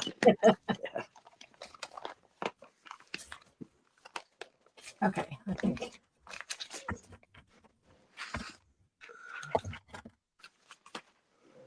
Alrighty. Let's see here.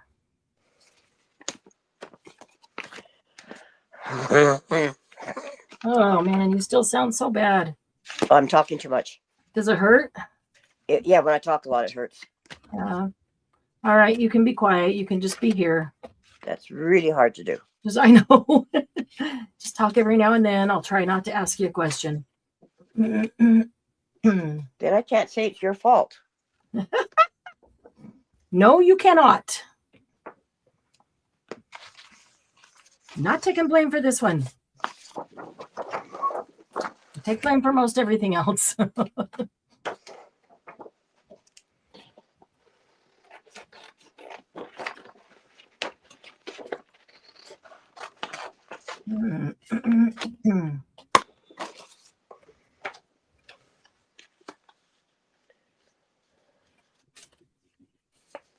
It is really windy here.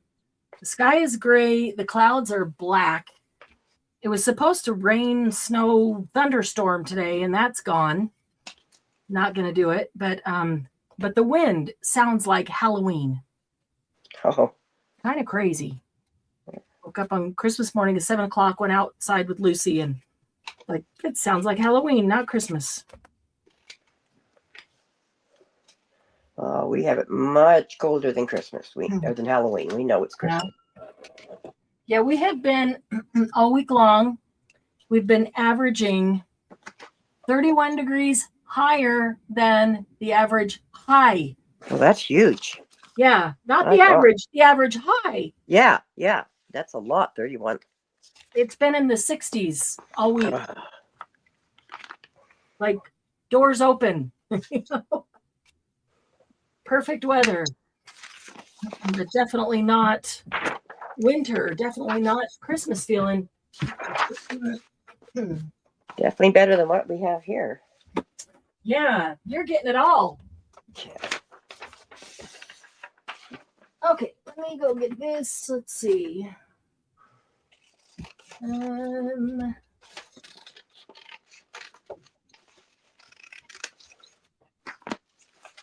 was so cold the other night. We actually had ice fog where your cloud comes right down. Oh, man. Yeah, that was terrible. That was scary to drive. Fog is bad. Yeah, well, ice fog is. Yeah, even worse. Yeah. I don't like when Doug has to drive in the fog. Yeah. Well, regular fog I'm okay with, but that icy fog. Yeah. No. Because I grew up with regular fog on the coast. Yeah. We'd walk to school and we'd hear the foghorns. Yeah. Well, I mean, it's not that I don't like it or walking in it or something, but driving. Yeah. Driving, I don't like that because you can't see and you don't know if people can see you, and people are not always smart when they drive. And then stupid things happen. Margie's listening to Squirrely Santas. Just heard Santa on the roof early this morning, but we don't have a chimney, so he left. It might have just been squirrels. That's so funny because we have squirrels that live in our trees. Lucy loves them. And there's the giant maple tree right outside the back door. And then we've got trees out front.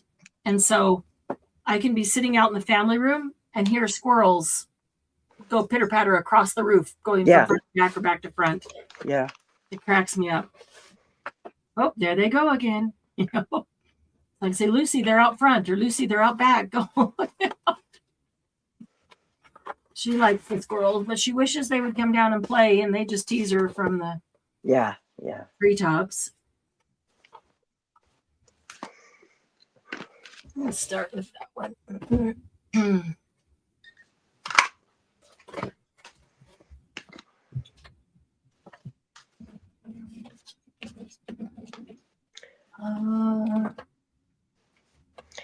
I am going to mute for a little bit and go off. I'll be back later. Okay. If I can figure this out. Take care of your throat. I'm going to cut. This is something we did on a Monday Jumpstart a long time ago. Big old page. I'm going to cut it into UTC size. Might have been a squirrel. Say that, Lucy's going to want to come to your house.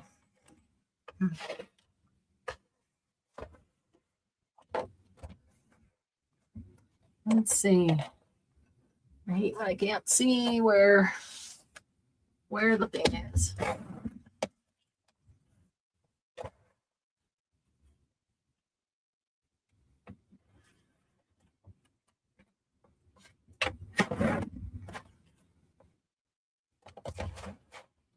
Yeah, I know a lot of people don't like the squirrels in the trees, but I think they're cute and they're fun to watch. They're fun to watch play. And they entertain Lucy, so how can I not like them?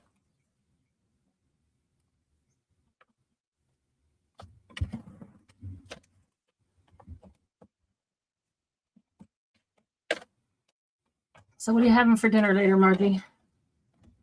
Have you decided?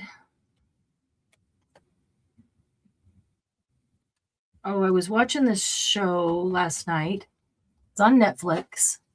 I guess it's new. There was only one season, and only 6 episodes. I guess that was the whole season. It's a new game show hosted by Neil Patrick Harris called, what's it called? What's in the Box? Might be. And anyway, people have to, answer questions and trivia and organize facts in the right order, things like that, in order to try to win these boxes. And the boxes are big, giant boxes on stage that are full of massive prizes, huge, huge big things that like worth $30,000, $40,000, $50,000 per box. Craziness. But you just had watermelon. That was dinner. Anyway, I asked you what's for dinner, and it made me think of this because one of the prizes that this couple won was now I got it too small. Was DoorDash for a year. Literally DoorDash every single day. 365 DoorDashes. And she was so excited. She's like, I order DoorDash every single day from work. Oh, that's a lot of DoorDash. Every single day. I'm thinking, even Margie doesn't order every single day.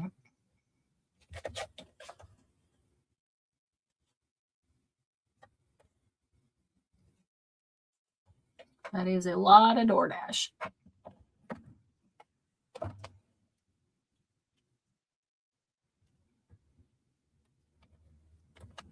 I don't know. I'd probably get sick of if I ate restaurant food every single day. It is so high calorie and so high sodium. I'd probably get really tired of that. You don't order anymore?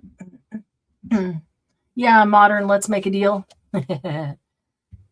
Kind of sort of a takeoff of what was the Howie Mandel one with the suitcases?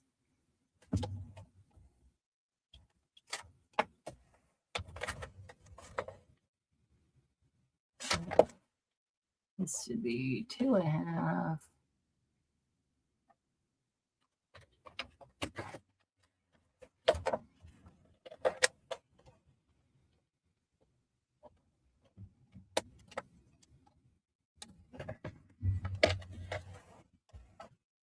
Yeah, and of course they had all kinds of twists and turns in it where somebody could steal somebody else's box or had to steal somebody else's box, didn't have a choice.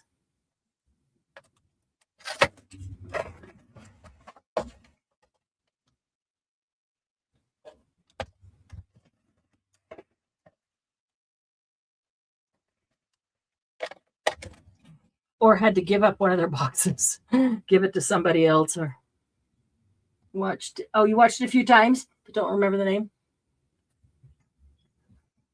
Are you just over it, kind of over the restaurant DoorDash thing? Just get whatever from the store.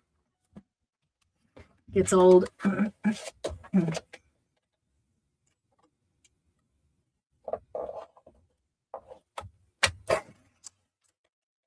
Yeah, I think there was a period of time in life where we ate out a lot because of things that were going on in life. And I just got so tired of it. There is such a thing as eating out too much.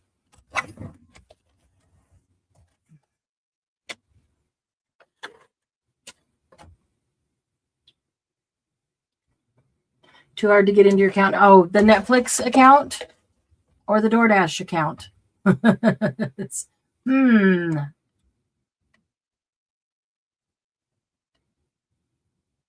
That one is not the video.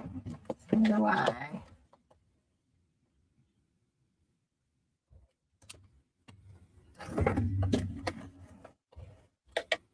So do you all do a big Christmas Eve dinner? Those of you who have a lot of family around? Or do you do big Christmas breakfast or Christmas dinner or all three? Don't have Netflix. Your DoorDash account. Really? Ah, shoot. Need some help with that, Margie? You know I'll help you. I didn't do any of it this year, which is totally fine because Doug's on the road and I've just been working on cleaning and organizing and purging things. Our little tree is getting fallen over here.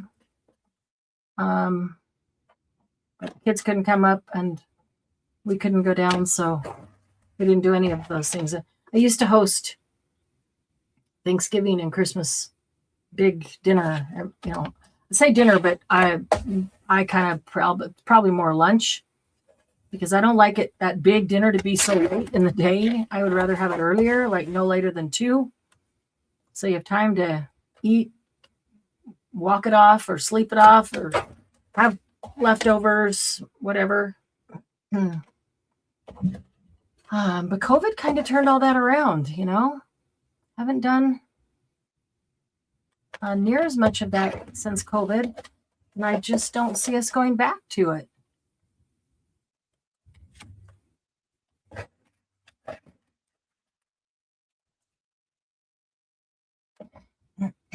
Biscuits and gravy. Ooh, that sounds good. Although I will have to say, I mean, that's biscuits and gravy is subjective, you know.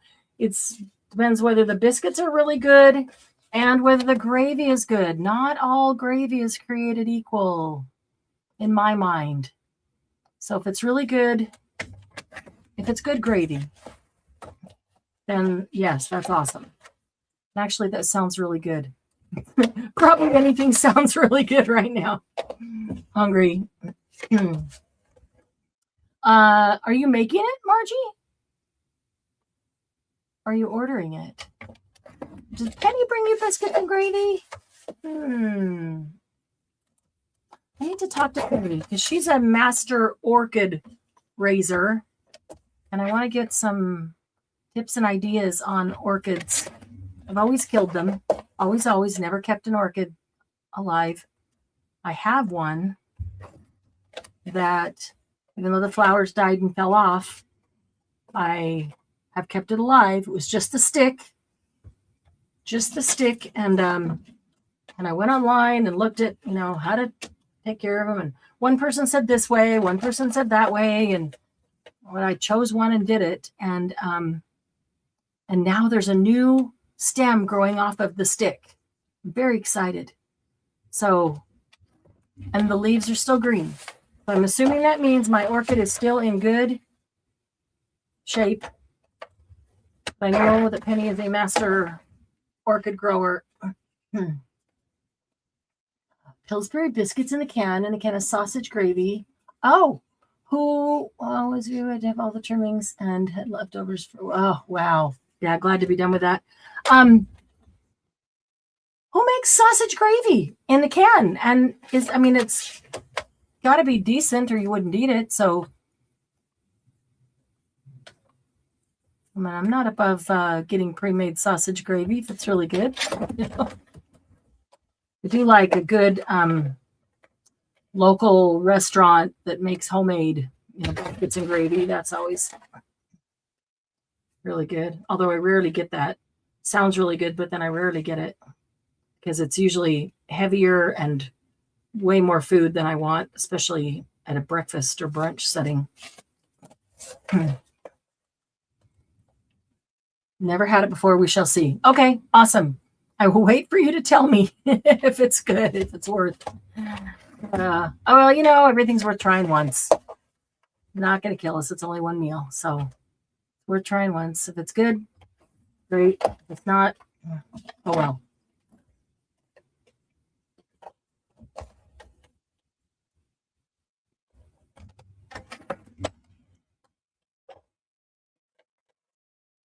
So who else is here hanging out with us?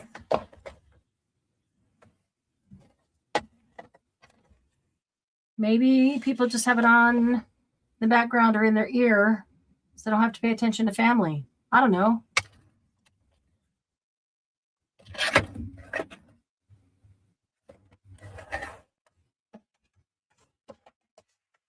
I know there's some other people here who'd love for somebody to pop in and say, hey, in the chat while you're around.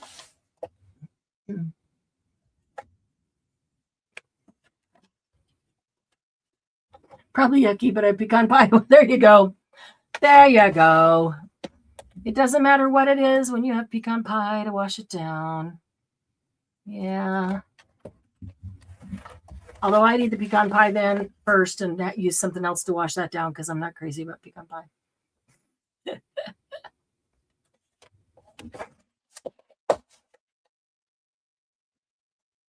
Actually, there's enough people that love pecan pie that I would just skip it all together and give my pecan pie to somebody else. Not, just, I don't know. And maybe it's just the pecan pie that I've had. I mean, I'm always open to that because I know that there's vegetables I did not like as a child, but I love now because of how they were prepared, you know. So if it's prepared right, prepared well. Why did those end up taller when they were 3.5? 2.5 by 3.5. Oh, that one's way more. Excuse us, I just didn't even get that one cut down.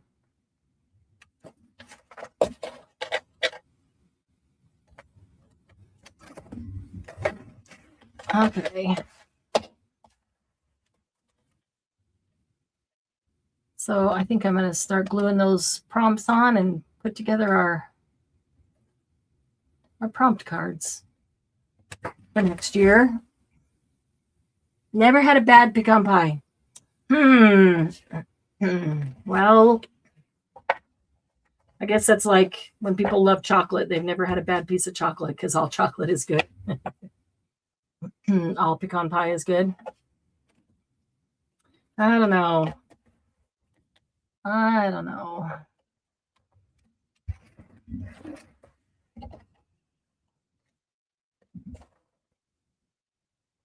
I'm skeptical.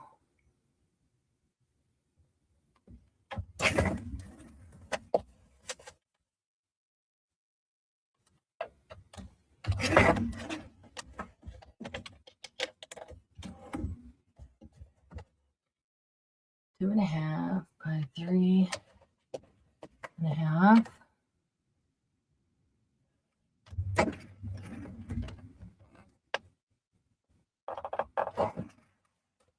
Trying to get the finest hair shaved off of that. Hi there, skeptical. I am skeptical that, I don't know, but there's a pecan pie that I would like.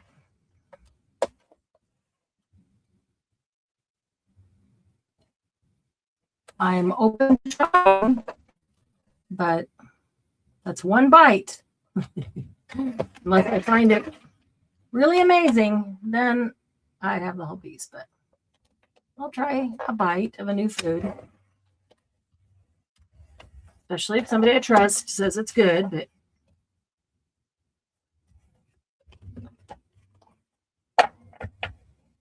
how is it that I cut these all down to 2.5 by 3.5 and yet I put them here and they're not all the same size? Talking and not paying attention to whether I actually trimmed one up on one side or not. Yep.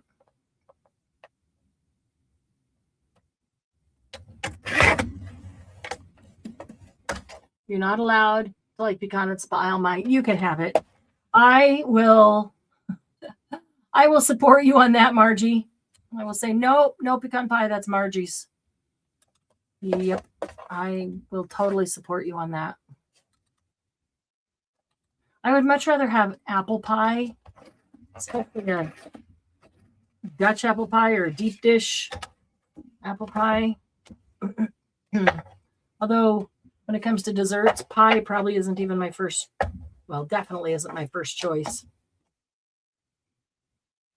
I had pumpkin pie this year, and I probably haven't had pumpkin pie in, I don't know, 5 years or more, because most of the time it just doesn't appeal to me. It's not that it's bad. It just doesn't appeal to me. But it sounded really good this year. We got a pumpkin pie from Costco, and it was really good. Yeah, there's a couple in there that are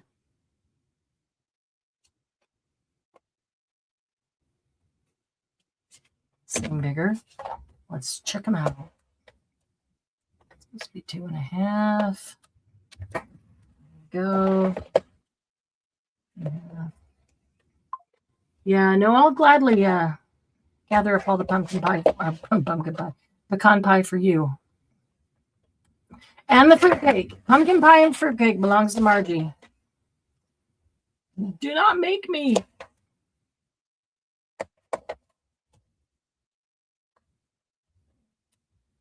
Do not make me eat fruitcake or pumpkin or pecan pie.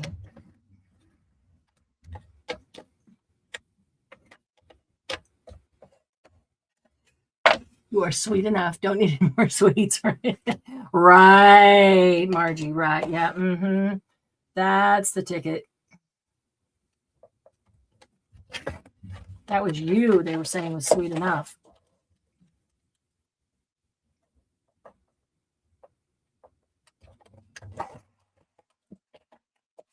It was long enough.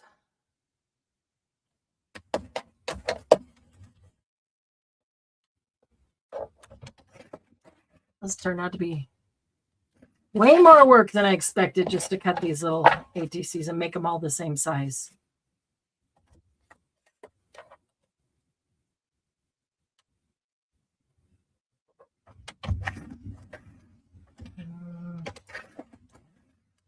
It's not even good. Way too close. There we go. Now to get this size, that would be easier with the smaller.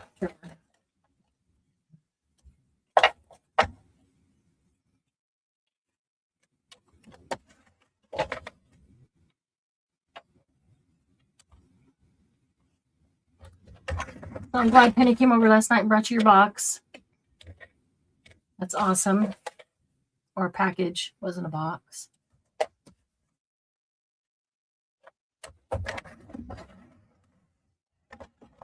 Don't tell Glynis about the cat book. Because I only had one. And I know she can't hear right now. Just because she's muted and can't talk. I'm sure she can't hear. Oh, I know she's hearing. I know she's listening. It's okay. She's going to come back and go, what cat book? What are you talking about? Put a button halfway there and put all the rest of Yeah, but I can't. I got to make the cards for our proms. All right, let's see how many of those we got. Out of that, 2, 3, 4, 5, 6, 7.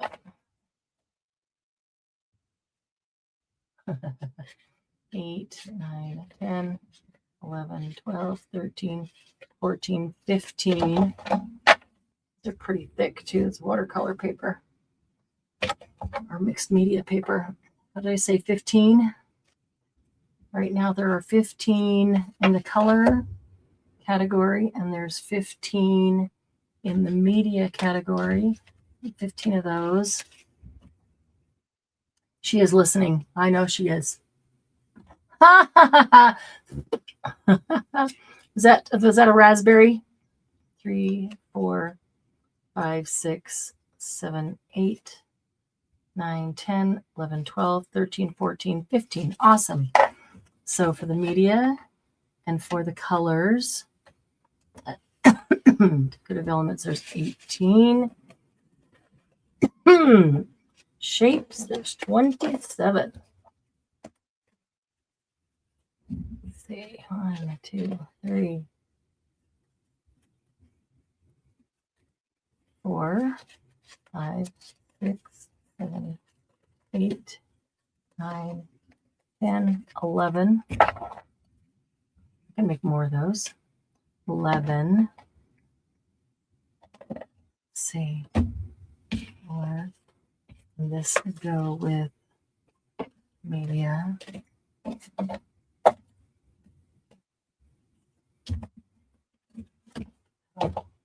No, the color. Okay. How many did I say? I lost my count. She's listening. Hopefully she's resting her throat, taking some cough medicine. 2, 3, 4, 5, 6, 7, 8, 9.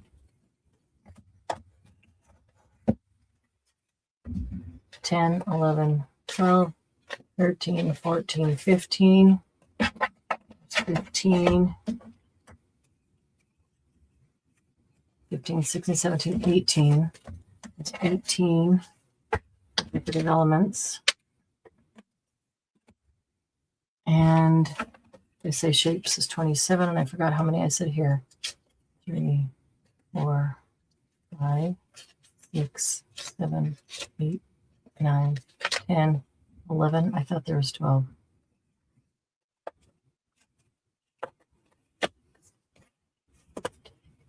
9, 10, 11. All right, 11, 12, 13, 14, 15, 16, 17. Still need 10 more. I don't want to use these great big thick ones. And one, oh, what's that? Oh, there's some right there. 1, 2, 3, 4, 5.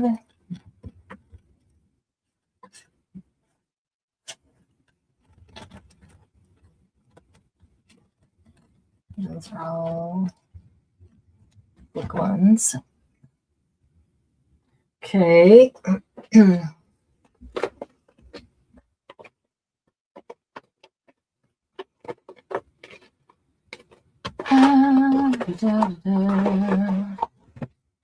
Some more of these big ones that we did that I could cut. I don't think those are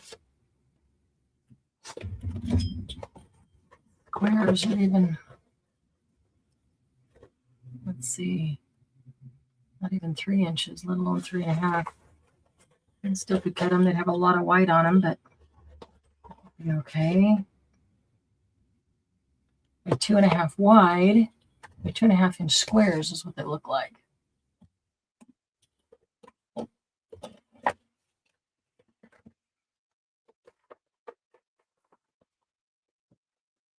Ouch.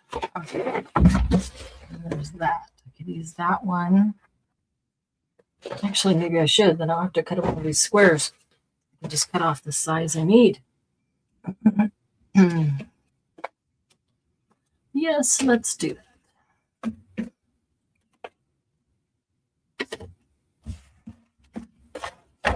You can come and organize my dies and stamps. Awesome. Yeah, everything's going to get organized this year. I'm going to continue that project. So yeah, now you need them all categorized and labeled, huh? They're going to be, I'm assuming that this is the best direction to go.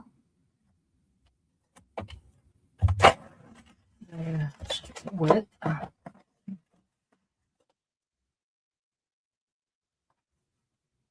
I'm looking at all my dies and stamps, Margie, and I'm thinking, I really need. I have purged so many times. I have so many that have never even been used. And I've purged so many times, and I'm still looking at them and going, do I really need that many? Do I really need all of those? I just cut the C off of create.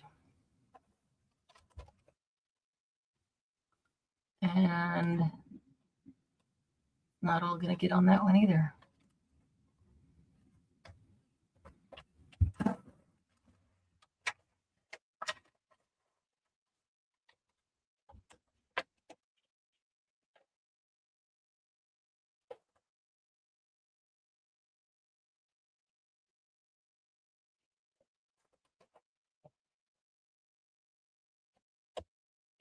Somehow I just I'm never going to use all these. I just got way more than I possibly need.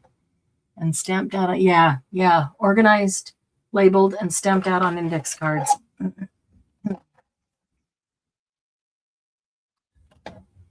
All right. So how many?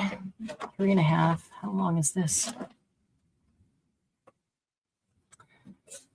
It is 11.5. So 3.5 and 3.5 is 7. Plus 3.5 is 10.5. I'll get 3 out plus 1 inch. Okay. Just start cutting 3 with an inch to spare. 1.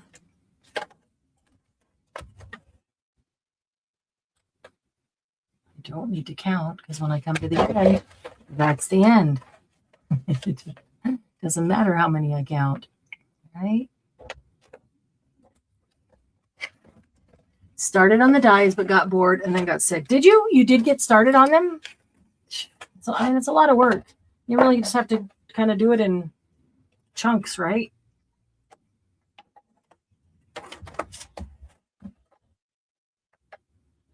Yeah, but that's something that I couldn't just sit there and do that because you've got a lot. You still got a lot. You got rid of a lot, but you still have a lot.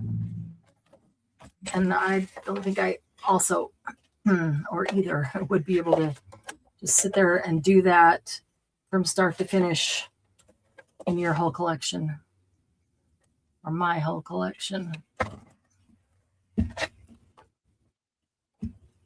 Miniature ATCs. Margie, what would the dimensions be of a mini ATC?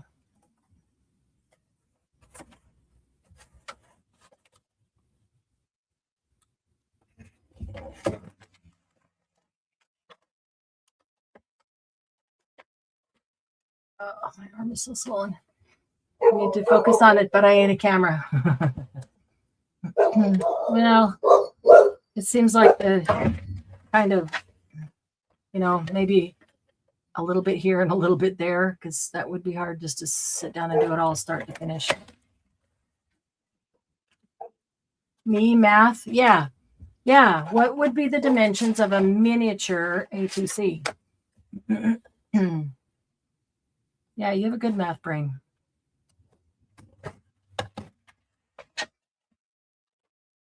These seem, if not exact, like maybe they should be cut just a little shorter to make the ratio with height to width right. But yeah, I'd like to know what that dimension would be. I may make some mini A2Cs.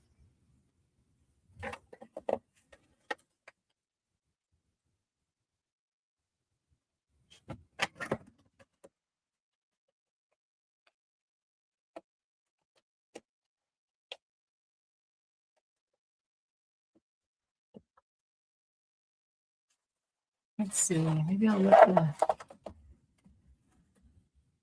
the word fall off. I don't know. Okay, so if it's 2.5 by 3.5, if you cut that in half, that would be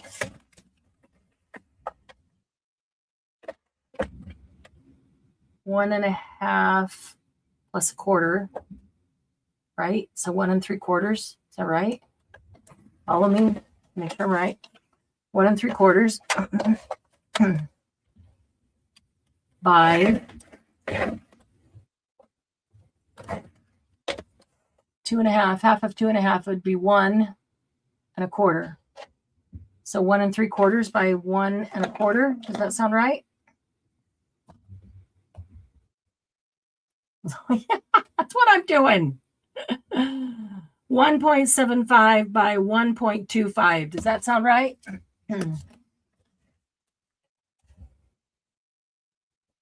See, this is just slightly over 1 1/4. And I can cut that down to 1 3/4 and make some mini ATCs. I think I'm going to do that.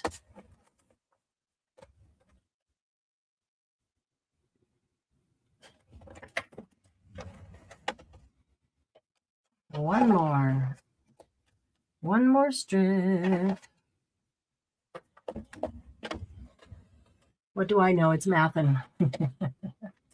You actually have a good math brain. I know that.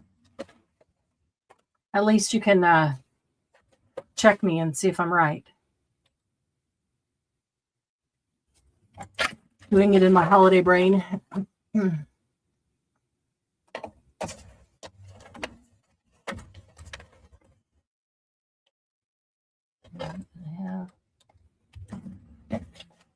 So yeah, I'm thinking 1 3/4 by 1 1/4. That's like half to you. Who else is out there that can math? Double check me on that. Is that right? Okay, let's see how many ATCs we got out of that. Could have kept them all upright, but you know, these are also really thick watercolor paper. 2, 3, 4, 5, 6, 7, 8, 9, 10, 11, 12, 13, 14, 15, 16, 17, 18. 18. How many of these did we have? We had 15. They're all the same thickness. That is good. 19, 20, 21, 22, 23, 24, 25, 26, 27, 28. How many of those do we have? I think 27. But we'll probably come up with another shape. So here's 28 plus some backups if need be. Okay, so this is going to be shapes. There we go. There's a lot of shapes. And then color is 15. And media, there was 15.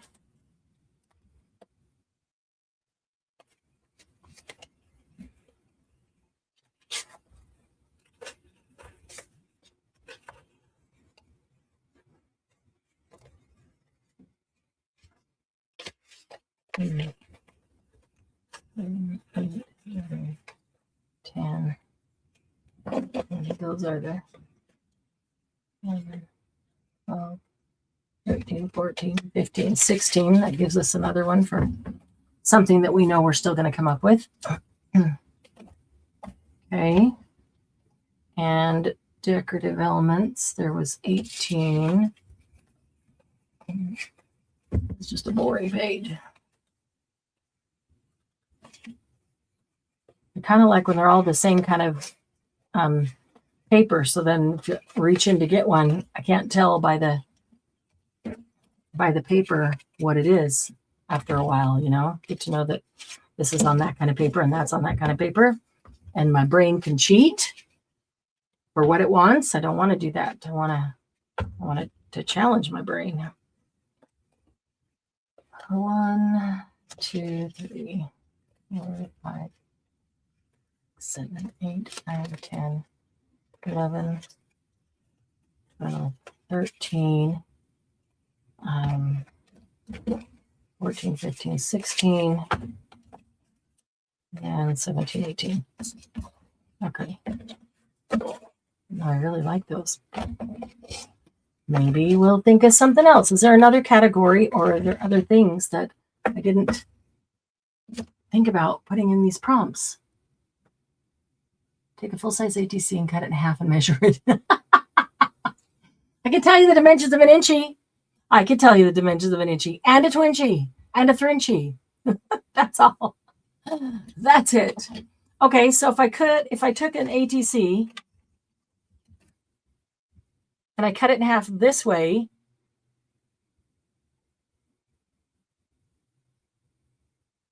does that give me the actual half both directions? You know what I'm saying? That's taller. Wait a minute. Oh, there we go. Okay, 3.5.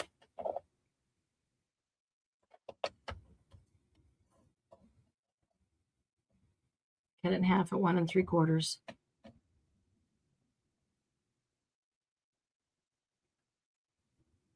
Nope.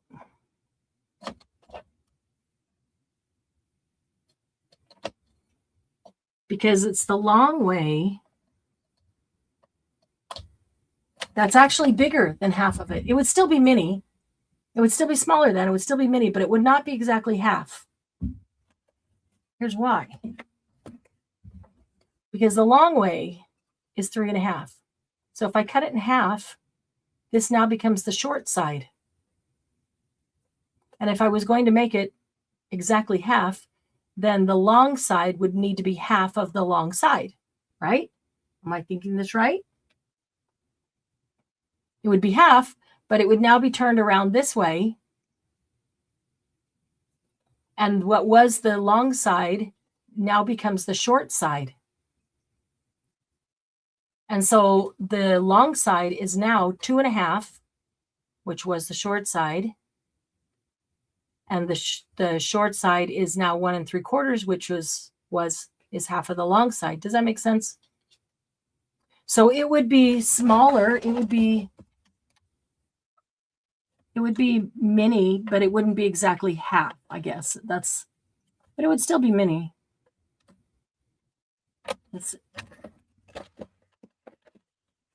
Okay, so there's 2. Overthinking it. Well, it is a mini ATC. It's just not exactly half. That's all. And it doesn't have to be, except these pieces that I cut off. I think most of them are probably 1 inch. If that's 1.5 inches. How long is that? That's 1 3/4. And most of these that I cut off are 1.5 inches. So they're, that means I have to cut the length down just a little bit for the ratio still to be the same. Right? But this is actually a really cute size, half of it. That's a cute size. This is getting even smaller. Oops.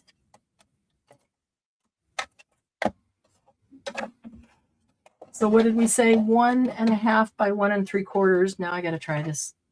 So if this is, that's not 1.5. Oh no, 1.25 by 1 3/4. Okay, so this is 1.25. Actually, perfect. Okay, by 1 3/4. So really should get out the small trimmer. Okay, so cutting the dimensions exactly in half, that is 1.25 by 1 3/4.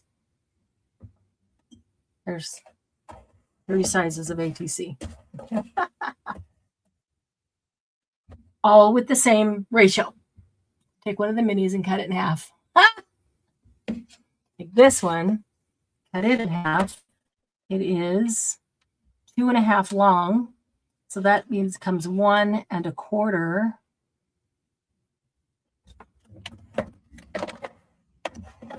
Is that going to be the same as that? Pretty darn close. It's probably just my cutting it wonky, because those look virtually the same, but no guarantee that I cut that straight. Okay, so cut an ATC into 4 quarters, and you get the dimensions of exactly half of it. I kind of like that side. That's kind of super cute. This is really teeny tiny.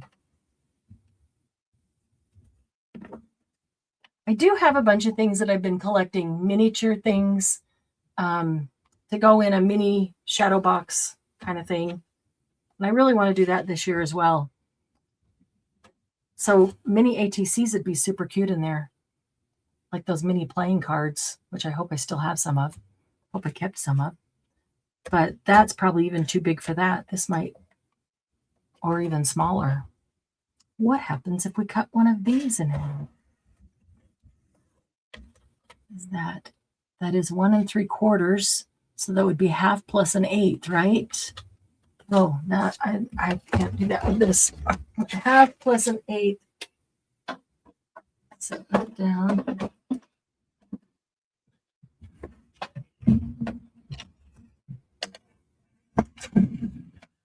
There's a half plus an eighth.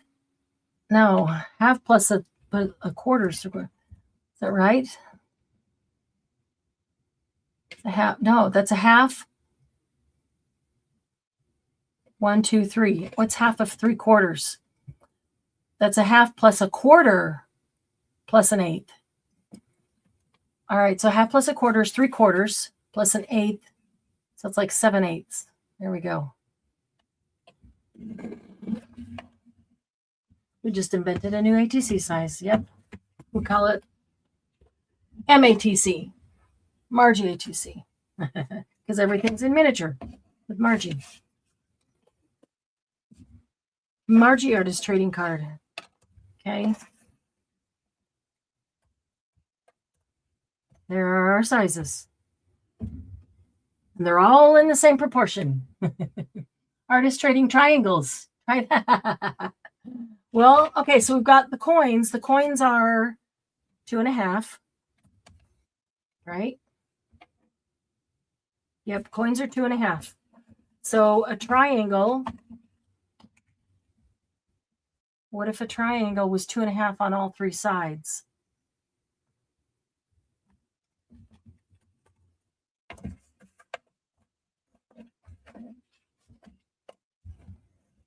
Is this, let's see. 1, 2.5. Can we do that with a, if this is 2.5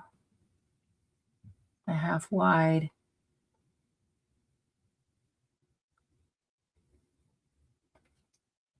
So yes, we just have to meet pencil. If this is 3.5, you need to find the point of 2.5. Let's do this. 1, 2, 3.5. So 1, 2.5.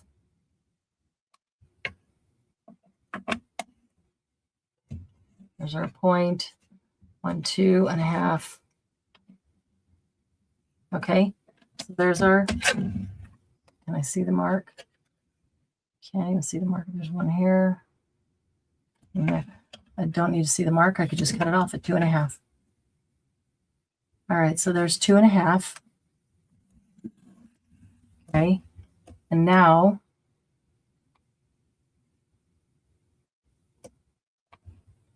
that means that this, to that, what's the center? What's the center of that point?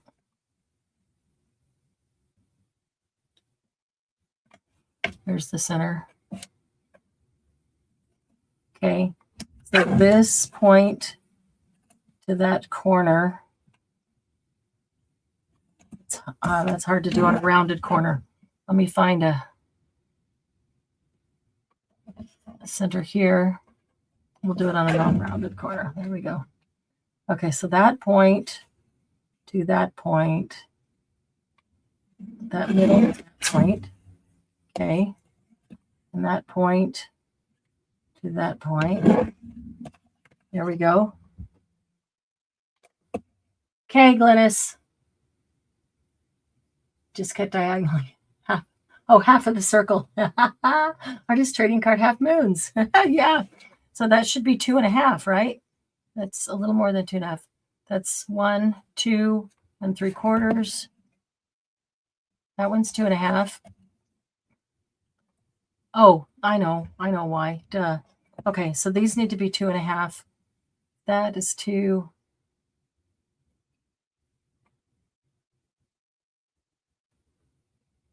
Let's see. No, that's not right.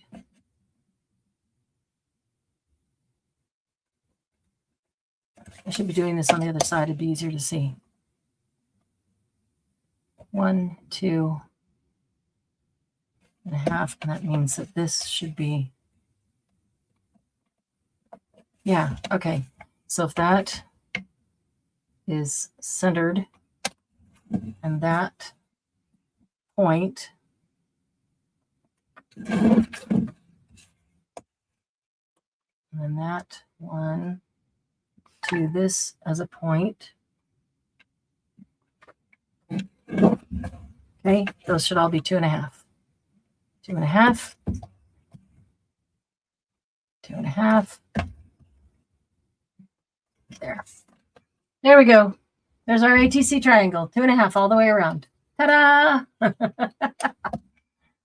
An artist trading triangle. It's an ATT. We have artist trading coins. We have artist trading cards. Artist trading triangle. What did you say? Take a coin and cut it in half? That would be interesting. I've got plenty in here that are just weird. I like that one. I don't want to cut it. There's a boring one. There's a boring one. Okay, so if that is 2.5,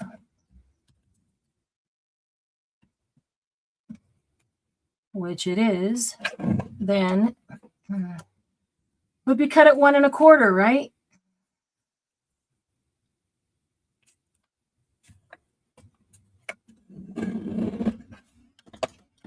There's our artist trading halves. See, that's being curious. What can we come up with?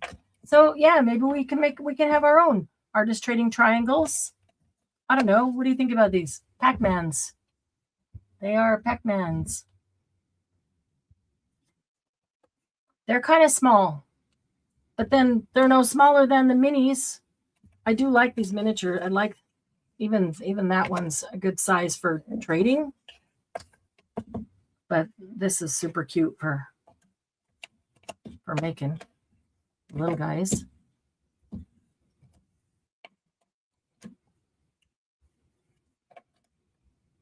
And then our bows, and then we have our circles and artist trading moons.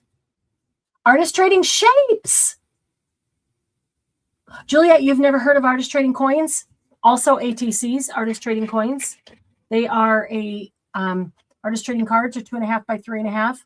Artist trading coins are 2.5-inch circles. These are ones we did with different media. Some of these were fingernail polish in water. Some of them were alcohol ink. Alcohol ink. And some of those are alcohol ink. Some of them were watercolor. A lot of them we were just experimenting, which I love to do. Love the experiment. A lot of the fingernail polish ones I gave away because they looked really cool. These are all alcohol ink.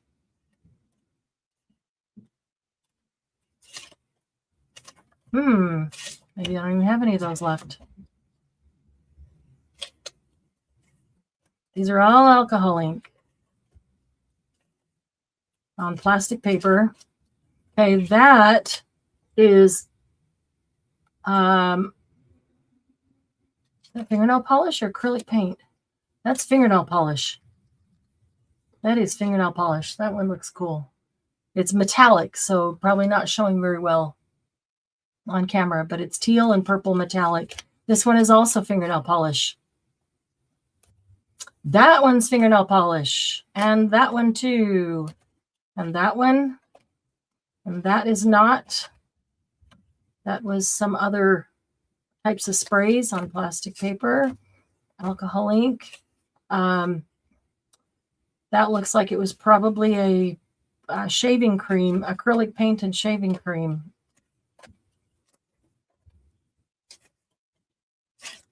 Yeah, so artist trading coins, you can just take the round 2.5-inch round circle, decorate that however you want.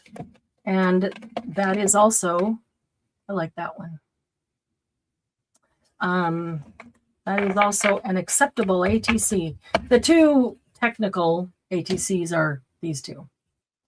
But we are curious and we like to explore. We like to play and make our own thing. Nope. The fingernail polish you drop into water. Like I would have a little dish, not too deep, but have a little dish of water. And then I would drop the fingernail polish in and maybe take a toothpick and do some little swirly kind of things. And then take the coin and just set it down on top of it. And then you would usually use a tweezer, grab hold of the side and push it down into the water and bring it up. So make sure that polish sticks to it. And yeah, it's great with all the fingernail polish that you don't want to use on your hands or don't like anymore, or weird colors, or, pretty glitter colors that maybe grandkids like and you're not going to wear. You can use them for art. But that works really well. Okay, Margie. Now I want to make some miniature ATCs. Those are super cute. I'm going to keep that one with that. I'm going to keep these by the coins and artist trained triangles, ATTs.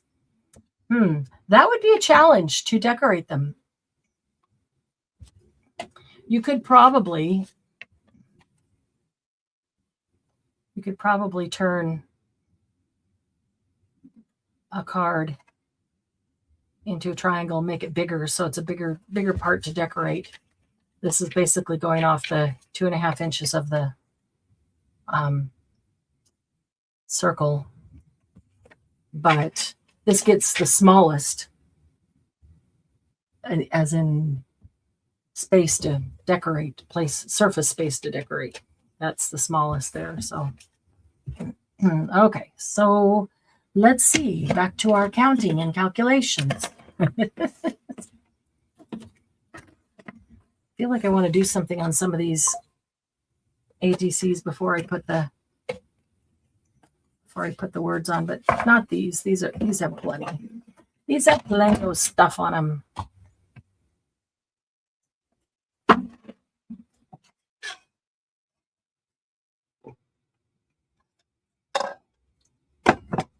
Well, the only thing I have sitting next to me to eat is some chocolate kisses.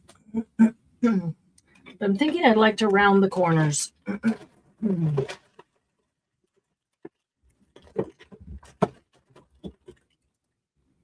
Let's see, just a regular round.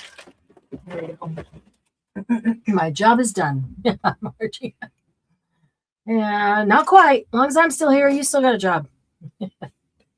Let's see if I can do this without killing my bicep. That's probably, whoops, I just totally butchered that one.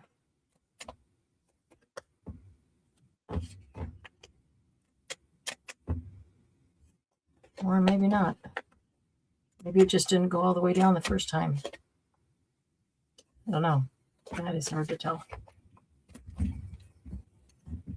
Sometimes it's hard to cut these that already have mixed media on them. Yes, it's probably not the best thing to do for my bicep. But Doug's not here, so don't tell him. Be telling me to stop it and protect it, which is what I should be doing. I could try doing this with my left hand, but I just don't see that being a coordinated. Oh, maybe I can. Maybe I can do it with my left hand. It's just awkward, but I can squeeze. I guess I can squeeze with my left hand. I have to stop and empty this out because this is super thick mixed media paper.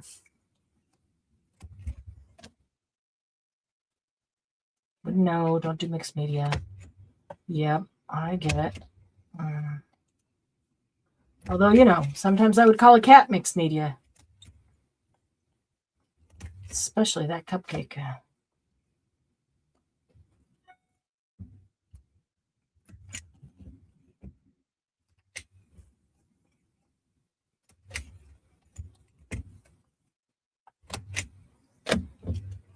The AT coins are 2.5 inch circles. Yep. So Juliet, you've made ATCs before, but just not the coins?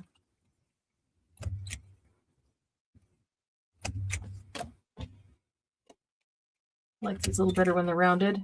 I don't know, maybe I'll take a gold foil pen or something and go around the outside. Give them a little border.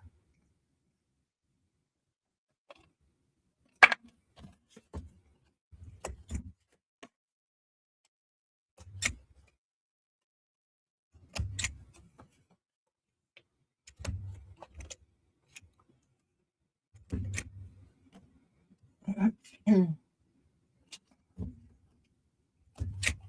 you like doing mixed media, Juliet?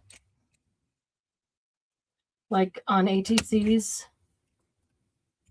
So ATCs, I like ATCs because they don't have to be mixed media. They don't have to be, well, they don't have to be anything. So like card makers can make them like miniature card faces and they're super cute. Mixed media people can do a miniature mixed media piece. They're just a really good vehicle for anything.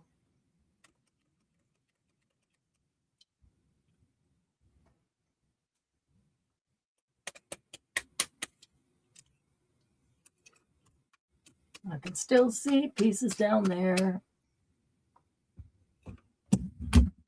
Doing some postcards for a spot. Oh, cool. So postcards, index cards. I've done a number of index cards. Haven't done postcards in a while. But I found a container of large index cards, 4x6 index cards. And I put those into a box and set those aside for 26. Thinking that would be fun to do some larger index cards.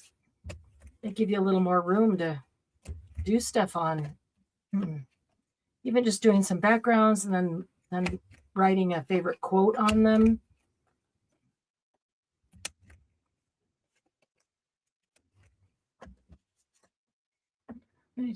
Group, twice the size and folded it. Oh, it's just your keyboard. It's just your keyboard, Margie. But I understand that bird, so don't change it. So cut these twice the size, folded them in half, and basically had an ATC with 4 sides. Did I read that right? That's a cool idea. Becomes like a, well, it's not a signature, but it's a folio, an ATC folio. I like it. More sides to decorate.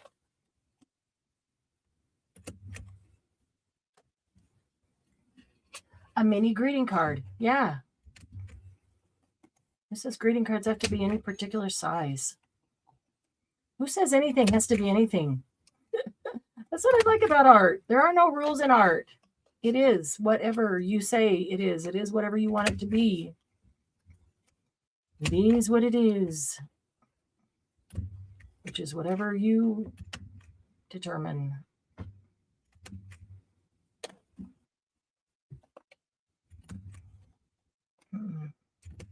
How long's it been since you shut that group down, Margie?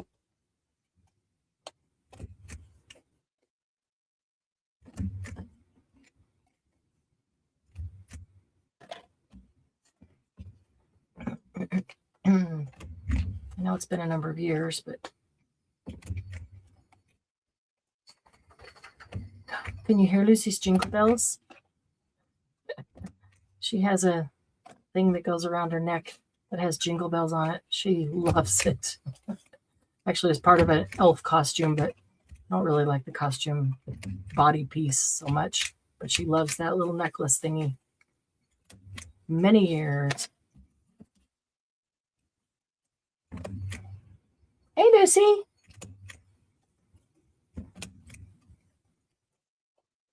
Lucy, you want to come in here? Nope, I don't want to come in there. I'll just wait out here.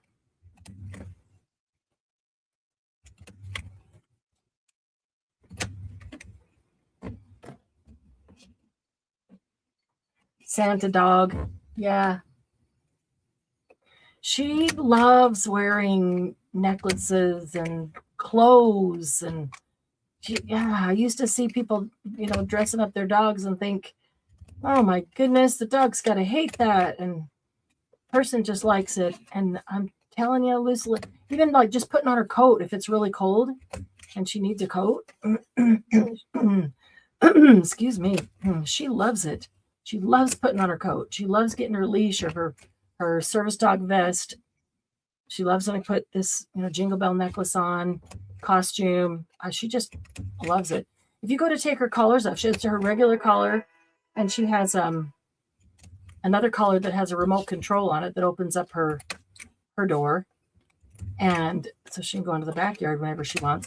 And if you take those off to give her a bath, she starts freaking out and looking at you, watching very carefully. What are you doing with my necklaces? Where are you taking them? Why are you taking them off? She really loves them. Loves wearing stuff. I would never have imagined that any animal would like to wear all this stuff. Man, that stupid keyboard. Stupid throat right here.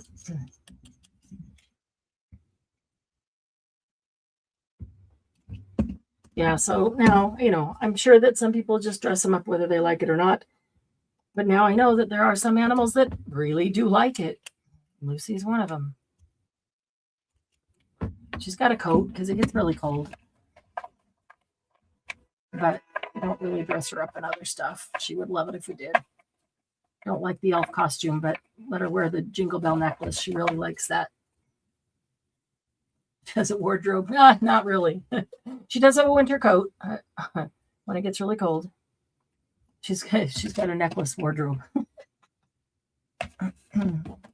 Let's see.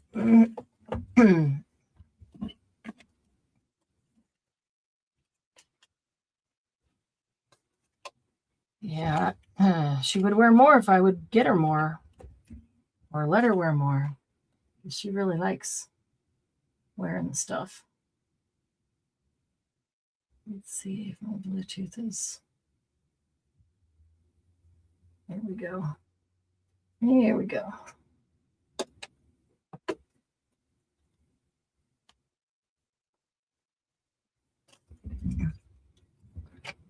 Dagnabbit.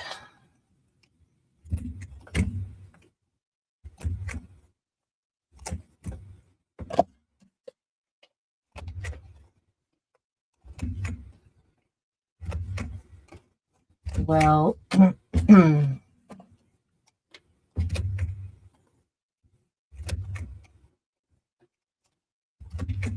so what else is new? We must have people who have us on, but can't chat because of family. They're just listening. If you are one of those, enjoy your Christmas dinner. I hope you're having stuffing because that's my favorite. I like the stuffing. Even if we're only having a ham, I like stuffing. I want to usually did like a turkey. If I did a turkey for Thanksgiving and a ham for Christmas, or depending how many people didn't have places to go and everybody was coming to our house, I would do both. A ham and a turkey for Thanksgiving and Christmas, because some people like one, some people like the other, and many people like both. But I always got to have stuffing. And let's see, what else did you, Margie, used to cook every year for Thanksgiving and Christmas? What else was a staple that you always had to have? Had to have stuffing. Of course, you have to have gravy with the turkey. But I always had to make this, I guess you could call it a cornbread casserole, but it wasn't really a casserole. It was more like a cornbread, maybe cornbread pudding, but it's firm like cornbread, but it has more stuff in it, and you scoop it out like a casserole. 6-cup salad. What is that? A cup of 6 different things? What is it? What's in 6-cup salad? I love stuffing. Now I'm really getting hungry. I am hungry.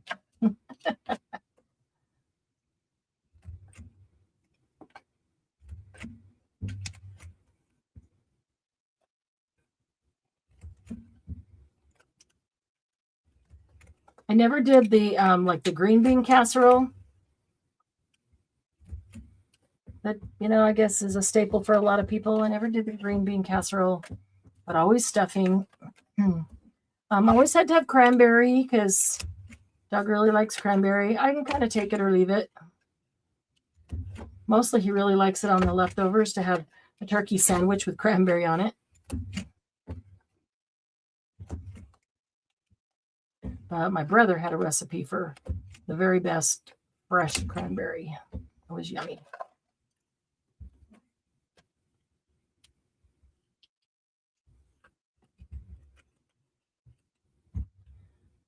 Let's see, there was some other, I didn't ever really care for Thanksgiving yams, like with brown sugar on the top or marshmallows, those kinds of things. But a lot of people like them, and my son liked them. So I always made a big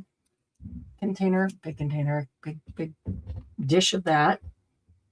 I would rather just have the sweet potato by itself, baked with butter and salt.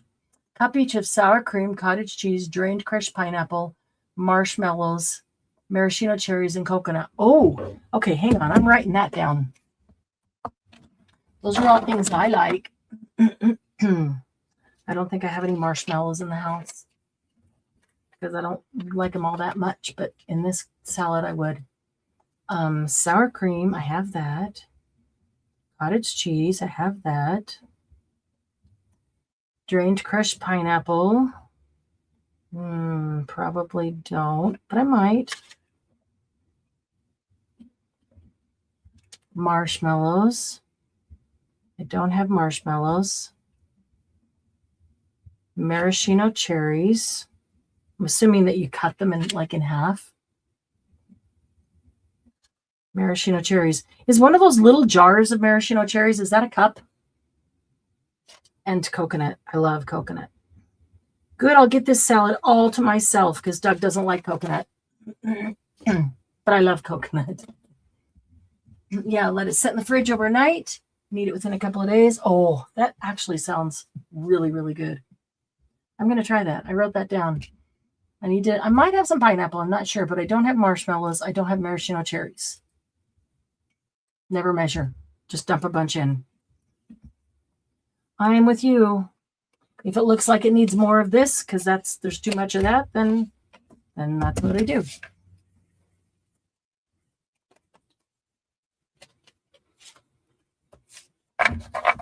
Yeah, but I need to get marshmallows. I need to get maraschino cherries. Check and see if I have pineapple. I might have a can of pineapple.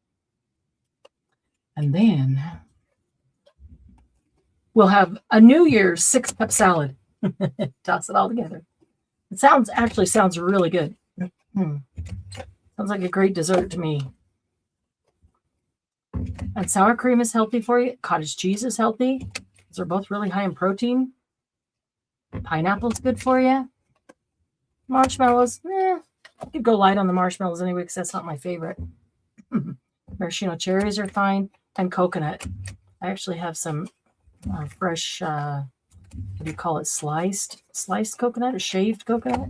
Not the bigger pieces, not the little teeny tiny sugared, or whatever they're called. Maybe is it flaked or shaved? I don't know. It sounds very yummy. I wonder if any of the stores are. It's Christmas. I wonder if any of the stores are open. Go get marshmallows and maraschino cherries. What if DoorDash is running? Because they DoorDash Walmart. I don't have a penny to do my shopping because he's on the road. I'll be back tomorrow. I'll go to the store tomorrow, get some stuff. Yeah. Doug's going to be home for New Year's, not on the road. So we'll just make us a little New Year's dinner, and I think that's the first thing we're going to have. Marshmallows kind of break down. Okay, well, yeah, especially if they sit overnight, maybe in that acid of the pineapple. I could see that. So they're probably better, huh? Probably taste better than just eating a handful of marshmallows. which is not something I like to do. Just adds a little bit of sweet. Okay.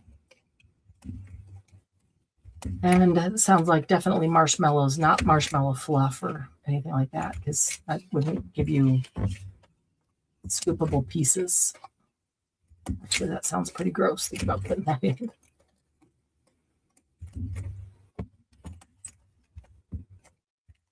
That sounds really good. Okay, what else? What else did you always make?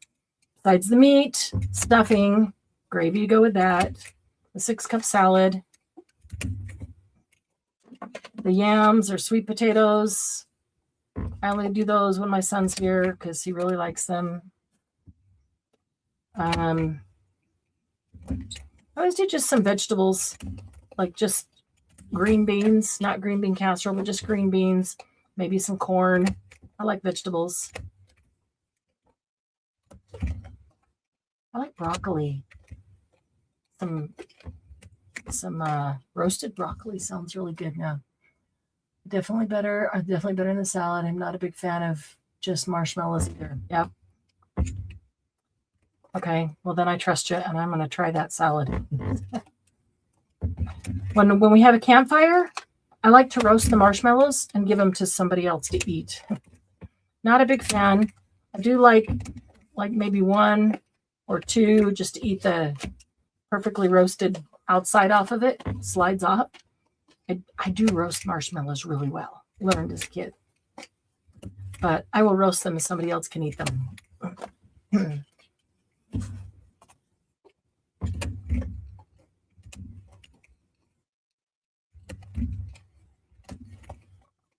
Let's see what else do we have. We usually had like at least 2 kinds of pies because not everybody likes pumpkin.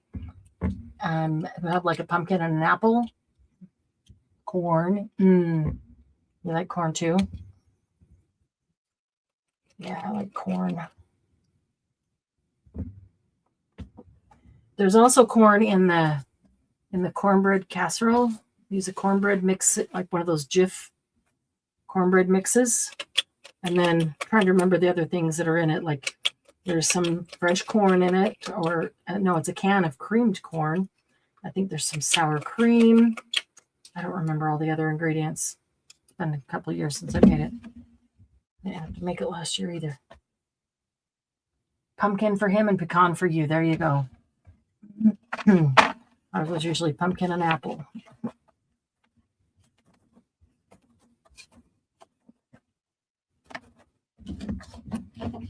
But the good part about that is you didn't have to share your pie.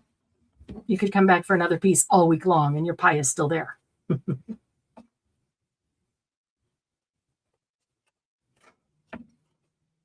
All right, is that enough? 1, 2, 3, 4, 5, 6, 7, 8, 9, 11, 12, 13, 14, 15, 16, 17. Yeah, that's plenty. Okay.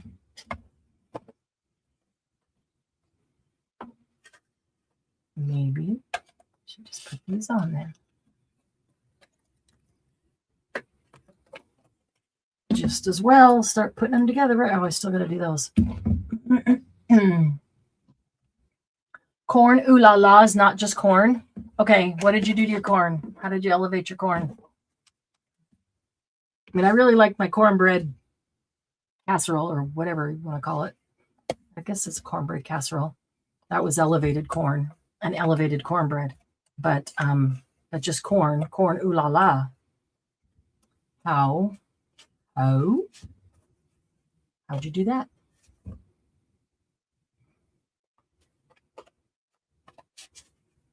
Do tell.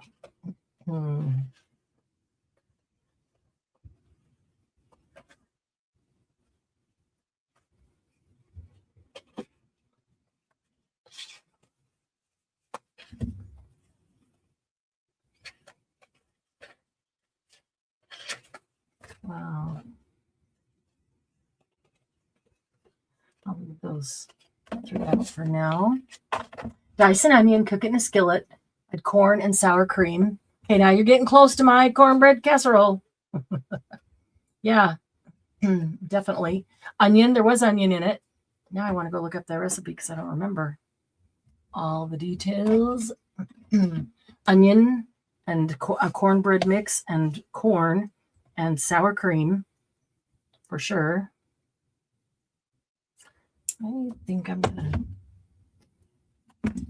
That's it. Oh, actually, that sounds good. Just with the plain corn, like regular can of corn or frozen corn with onion and sour cream. That sounds really good. You could put onion, garlic, sour cream into anything, and I would think it's good. And of course, corn is good, so that just elevate it.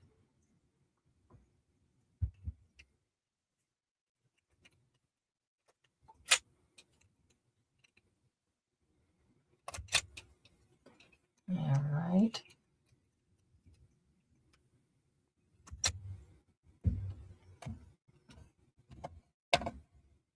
That's it.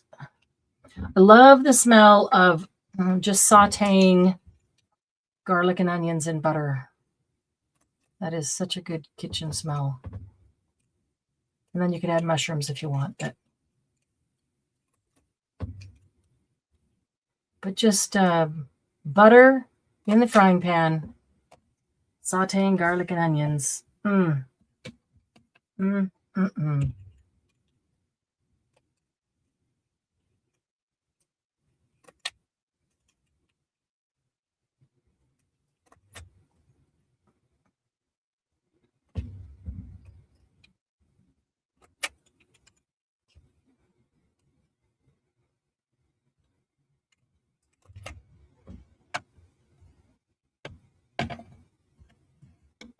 Let's see here.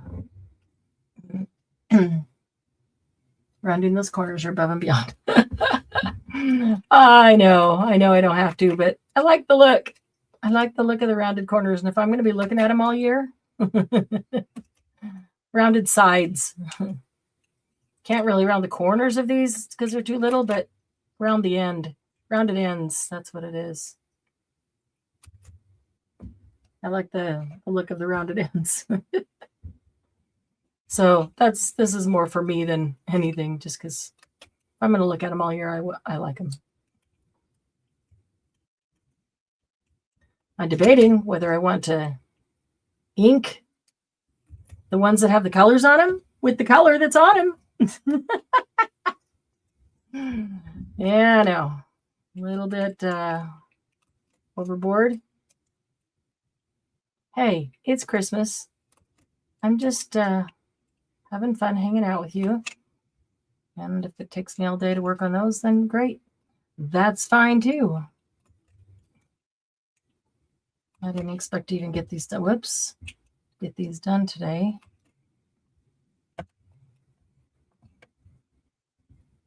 Shakes her head. It's okay, Margie. I know you love me. Even if you're shaking your head at me.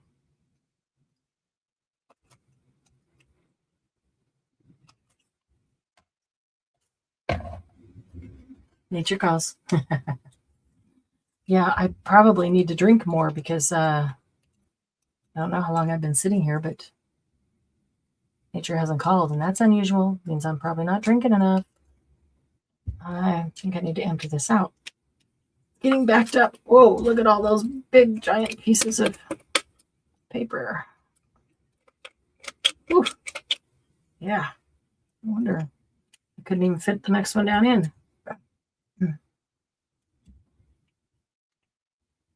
I do have a drink here, so I need to just work on drinking a little bit more.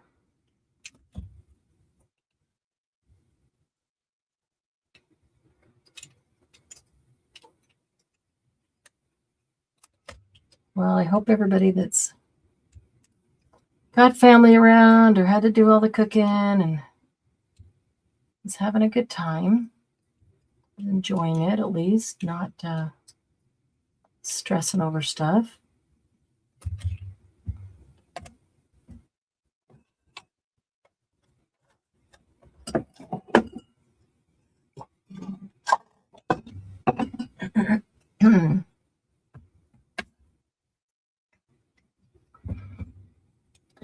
So now I'm looking at these though, and these are just pretty small words. Margie, I don't know if you can still hear me. Probably not. I'll wait till you get back.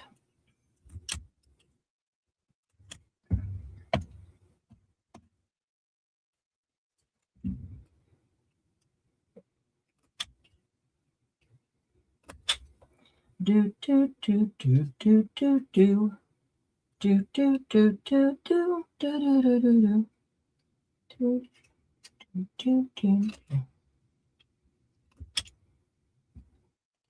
Yeah, I know the feeling of wanting to be hanging out with your friends online, but you got to be there and doing all this stuff.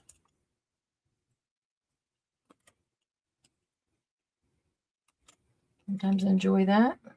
And sometimes it's nice just to have that quiet Christmas, no expectations. Really enjoying that too. Hey, Lamont. How you doing? Merry Christmas to you. What are you doing today?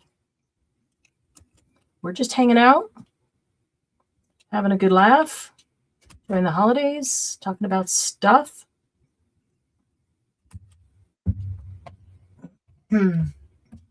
Are you at relatives today? Are you entertaining today? Are you hanging out by yourself like some of us?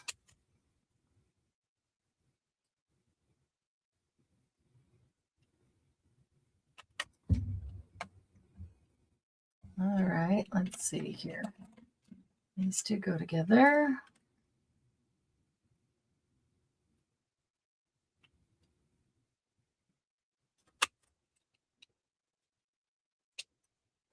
That one a little close.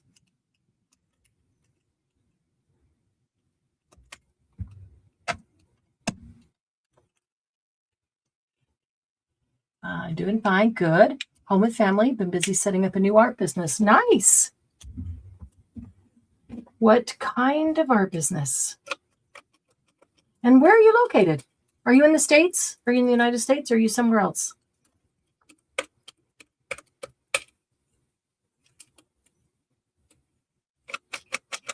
Is it local or online? Curious minds want to know, want to support. I know there's some more paper down there. I have to stick something down there in a little bit. Let me get these guys. New York City, an art print business. Ah, awesome.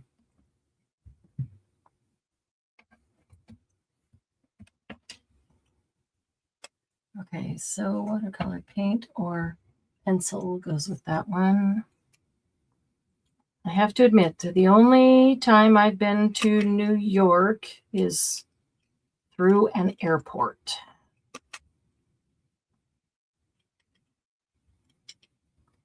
I've been to almost every state. I mean, I guess I can say I've been to New York, but hardly feels like it because it's only through airports.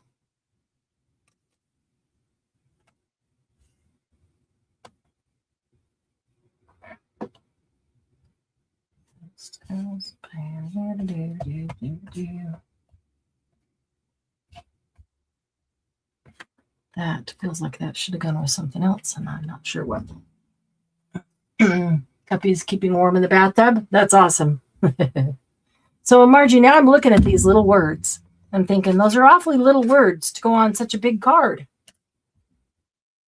One word per card. So why do the cards need to be so big? Why not use a miniature size? Why don't we use a miniature size ATC for these? They don't have to be big, right? Where's the other one? Where's the one we cut in half?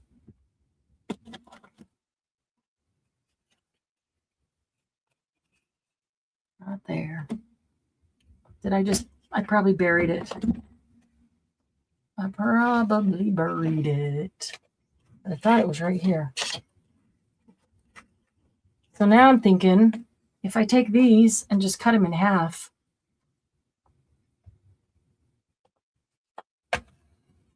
that would be That'd be better. That'd be more smarter, more betterer. Need to use a mini ATC. Yep. That's what I'm thinking. Besides, then they will take up a lot less space. So if I want to add more cards, because we're going to use these over and over, there will be, they'll take up less space. All right, so, oh my goodness. I need the paper trimmer.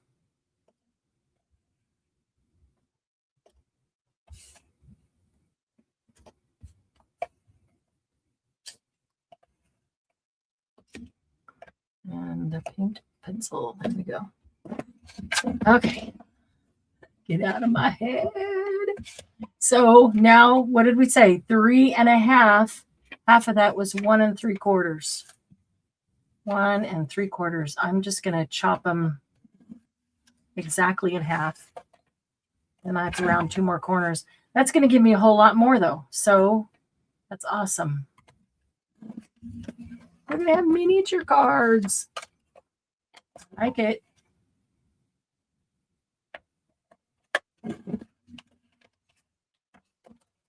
Get out of my head and into my car. Is that how that song goes? Do, do, do, do, do.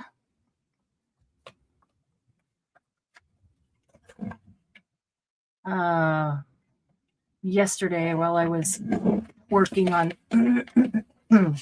organizing studio, purging things, I had Christmas songs going through my head.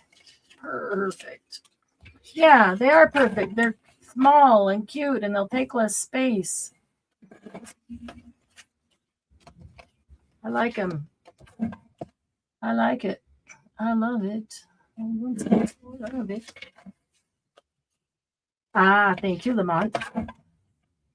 You know, I used to do something different every time I did nails, and I don't know, for the last number of months, I've just been sticking with the French tip. I like it. The brain's been on overload, and I don't want to have to think about what color. So stick with the French tip, but also I really like the French tip. So, all right, let's see how many of these are now. There's got to be more. 2, 3, 4, 5, 6, 7, 8, 9, 10, 11, 12, 13, 14, 15, 16, 17, 18. And that's, so those are,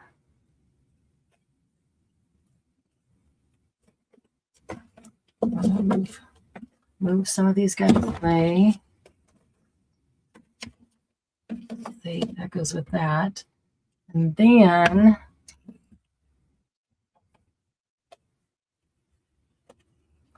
the black and white ones, we're going with the color.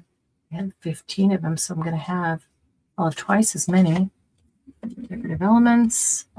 This 18. The shapes, we needed 27. Was that this one?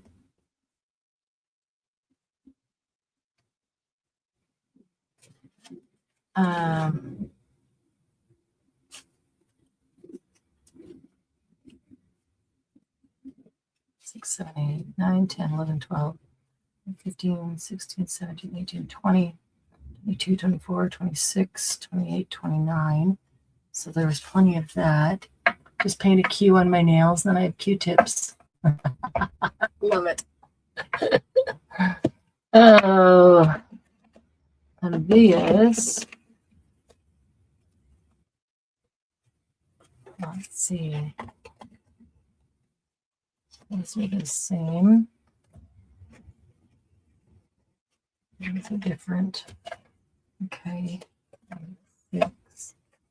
That one is a little thin.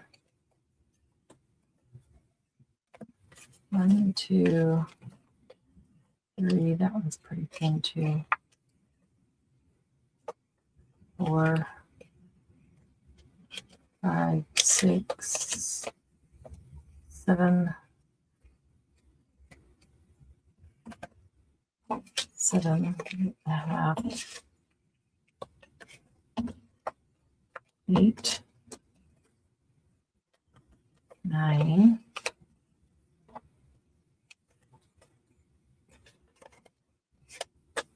'They just need to be backed.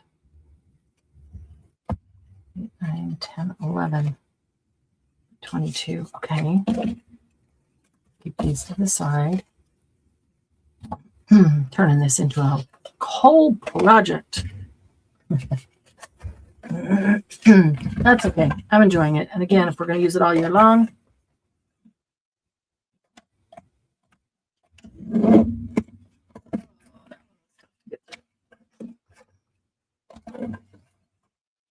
one and 3/4.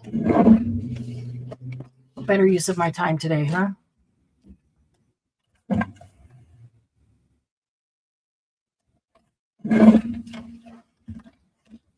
They sure look different though when I'm cutting them in half. The look of the whole card is gone.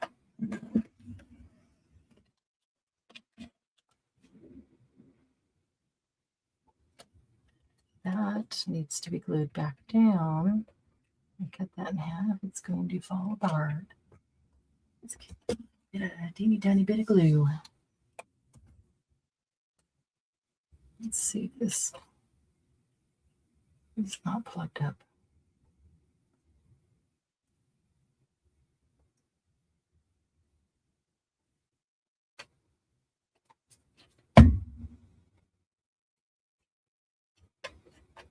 There we go. Ow, ow.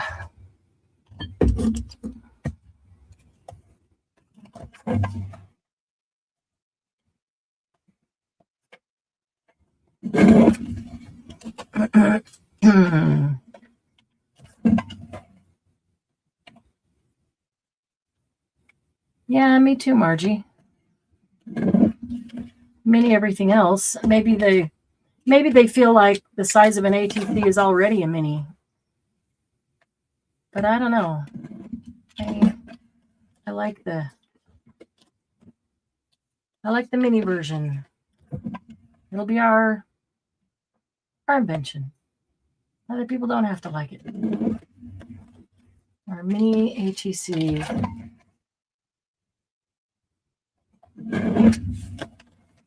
And then we have the teeny tiny ATCs. These can be the mini ones. And then the teeny tiny ones are even smaller. All right. Plenty of those. I got all kinds more corners to round.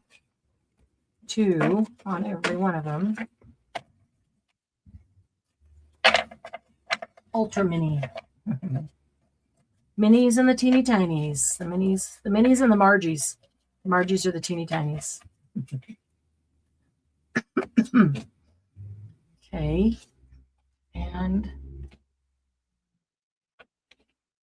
let's see.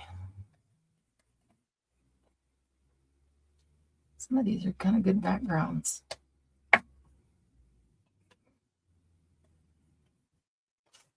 But you know what? They'll be good mini backgrounds too, so whatever. Whatever. We can make more, right?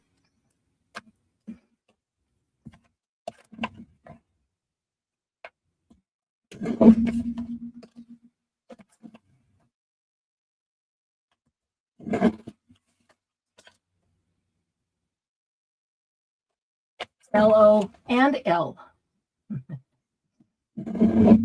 You get to not only laugh out, but you can laugh out loud.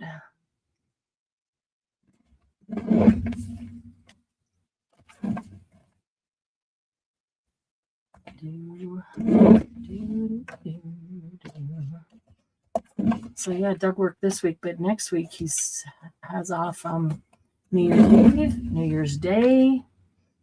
The day after New Year's Day, he'll only work about a half a day. So most of that Friday and Saturday.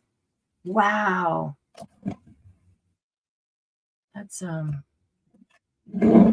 pretty long period of time off.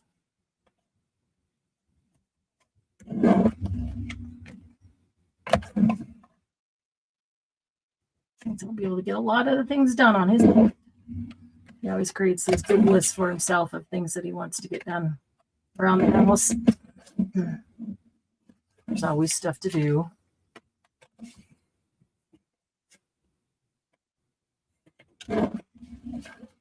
It's just not cutting very clean. There we go. Need to get some canned air and see if I can clean out what is in my keyboard.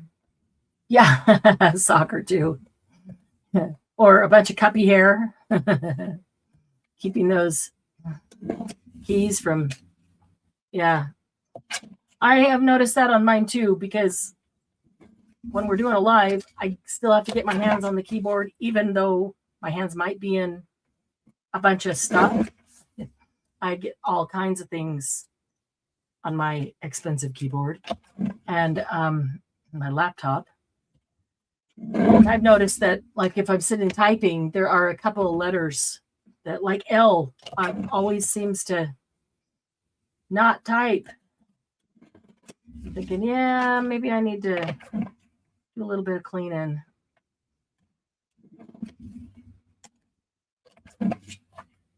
Some canned air probably would be a good idea.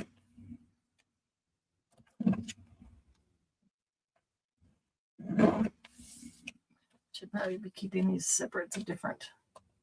There might be enough to do all of that one kind. One category.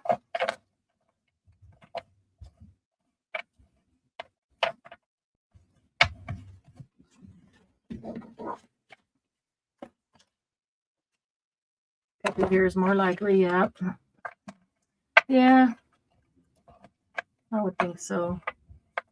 Because if there was a sock, Cuppy would have carried it away. She's not going to give you a sock. She's going to take it away. But yeah, she probably leaves her hair. You know, it's like Lucy really shed, and you don't see hair until it's like, if it builds up somewhere, like, oh, where did that come from? Because she's got very short hair and doesn't shed.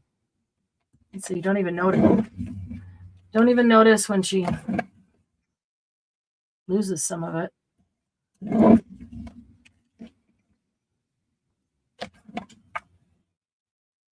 Nice. Stomach is growling. Gonna have to have a box to put these in.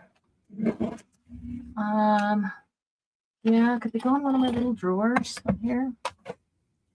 The ATCs fit perfectly in these drawers, so these are probably kind of small. Yeah, I'll have to do a smaller box. I'll probably have a smaller box that just needs something cool to do with it.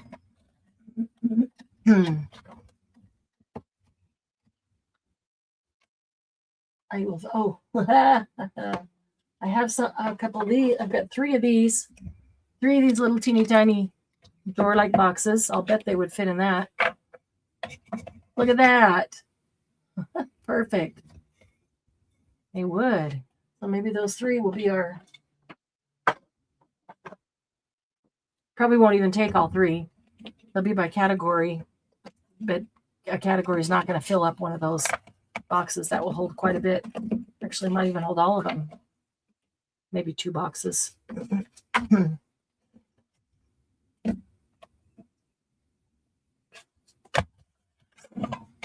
I should too. Is coming my hair. Oh, I know. The older I get, the more I'm shedding.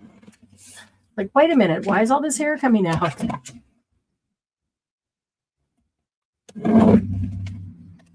Probably not any more than is normal. I don't comb my hair as much as I did when I was younger. You know what I mean? Because I'm wearing it straighter and I'm not styling it and combing it as much as I did.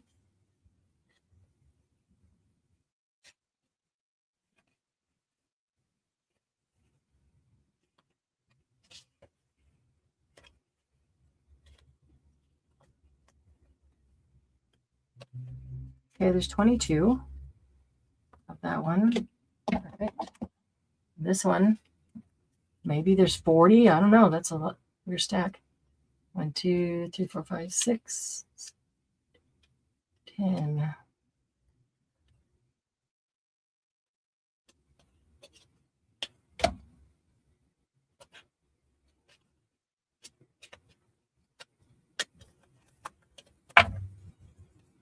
It's 22. 5, 6, 7, 28, 30, 2, 3, 35. Wow. So 35 of those. So shapes needs 27. So that can be shapes. And they're all the same. Cool. And then this one could be decorative elements. Oh, wait, I forgot about these.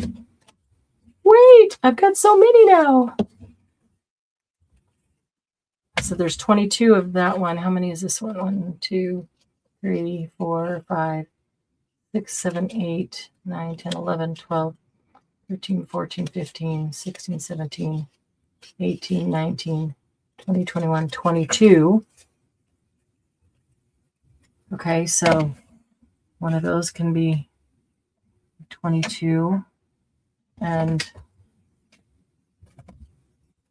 color. And maybe we won't even use the black and white ones. There were some of the thinner ones. Probably should have used them. And let's see. It's the media. I don't think we have enough here, so need some of those. 2, 3, 4, 5, 6, 7, 8, 9, 10, 11, 12, 13, 14, 15, 16, 17, 18. That is enough, at least for now. 18. Okay. I can afford to shed my head. Yeah, mine too, Margie.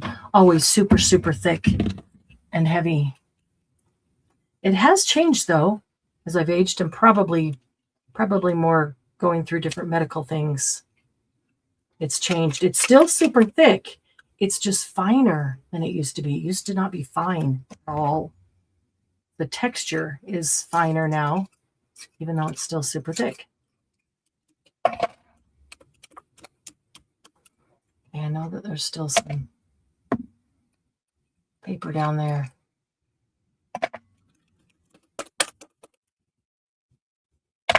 I can see white. Big old pieces so they get stuck.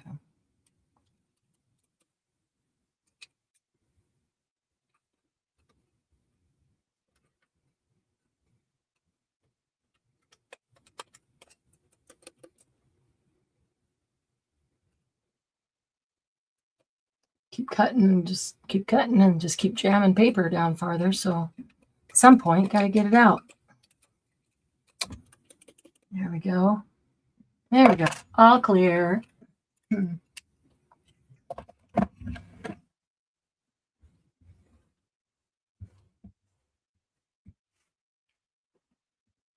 All right.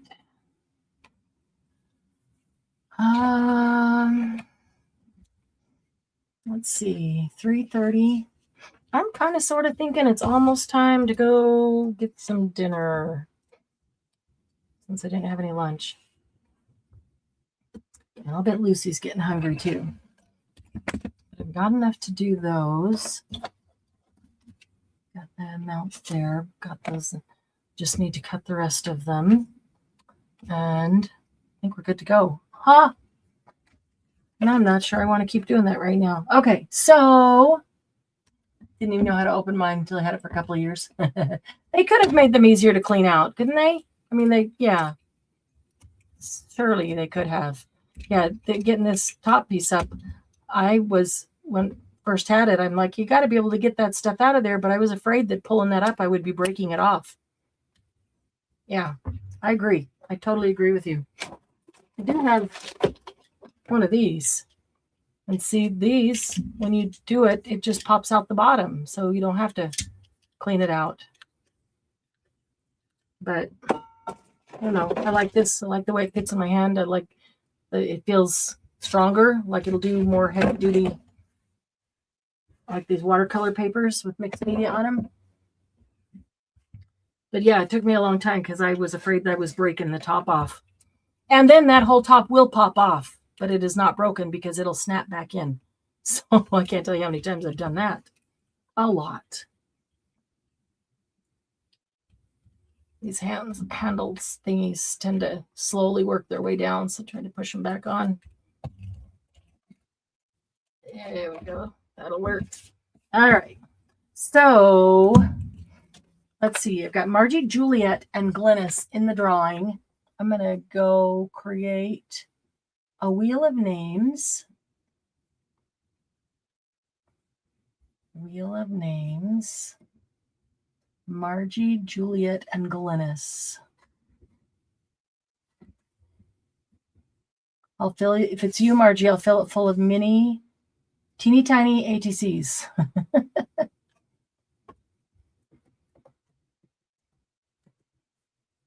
Oops. Hang on. I can't spell. Okay, so Margie, Juliet, and Glynis. And I'm going to copy that and paste that over and over. If anybody else is here that wants to get in the drawing for the prize pack today, there are only 3 people in the drawing, so it'd be a good day to get in. Any super chat in any amount that supports the channel gets you in the drawing for the prize pack today.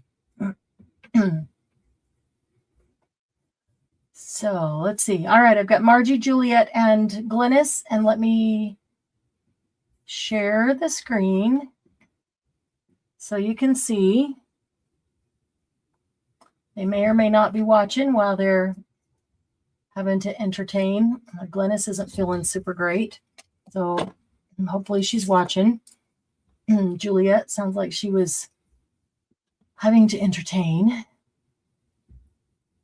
Be a nice surprise for anybody to win. All right, so here we go. I shared the screen. I'm going to watch YouTube. I'm waiting for it to come up so I can see it on YouTube and not yell it out before it gets there. You get to see it.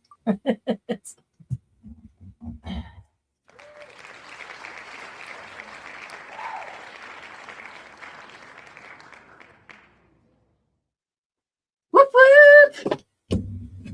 Juliet's here. Awesome. Well, congratulations, Margie. Margie is our winner today, and I will fill a special package for Margie.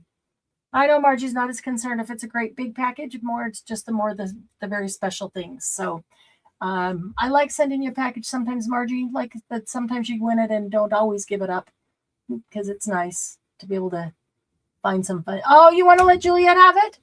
Are you sure? Are you sure? Are you sure? Okay. Juliet, you win. Congratulations. Awesome.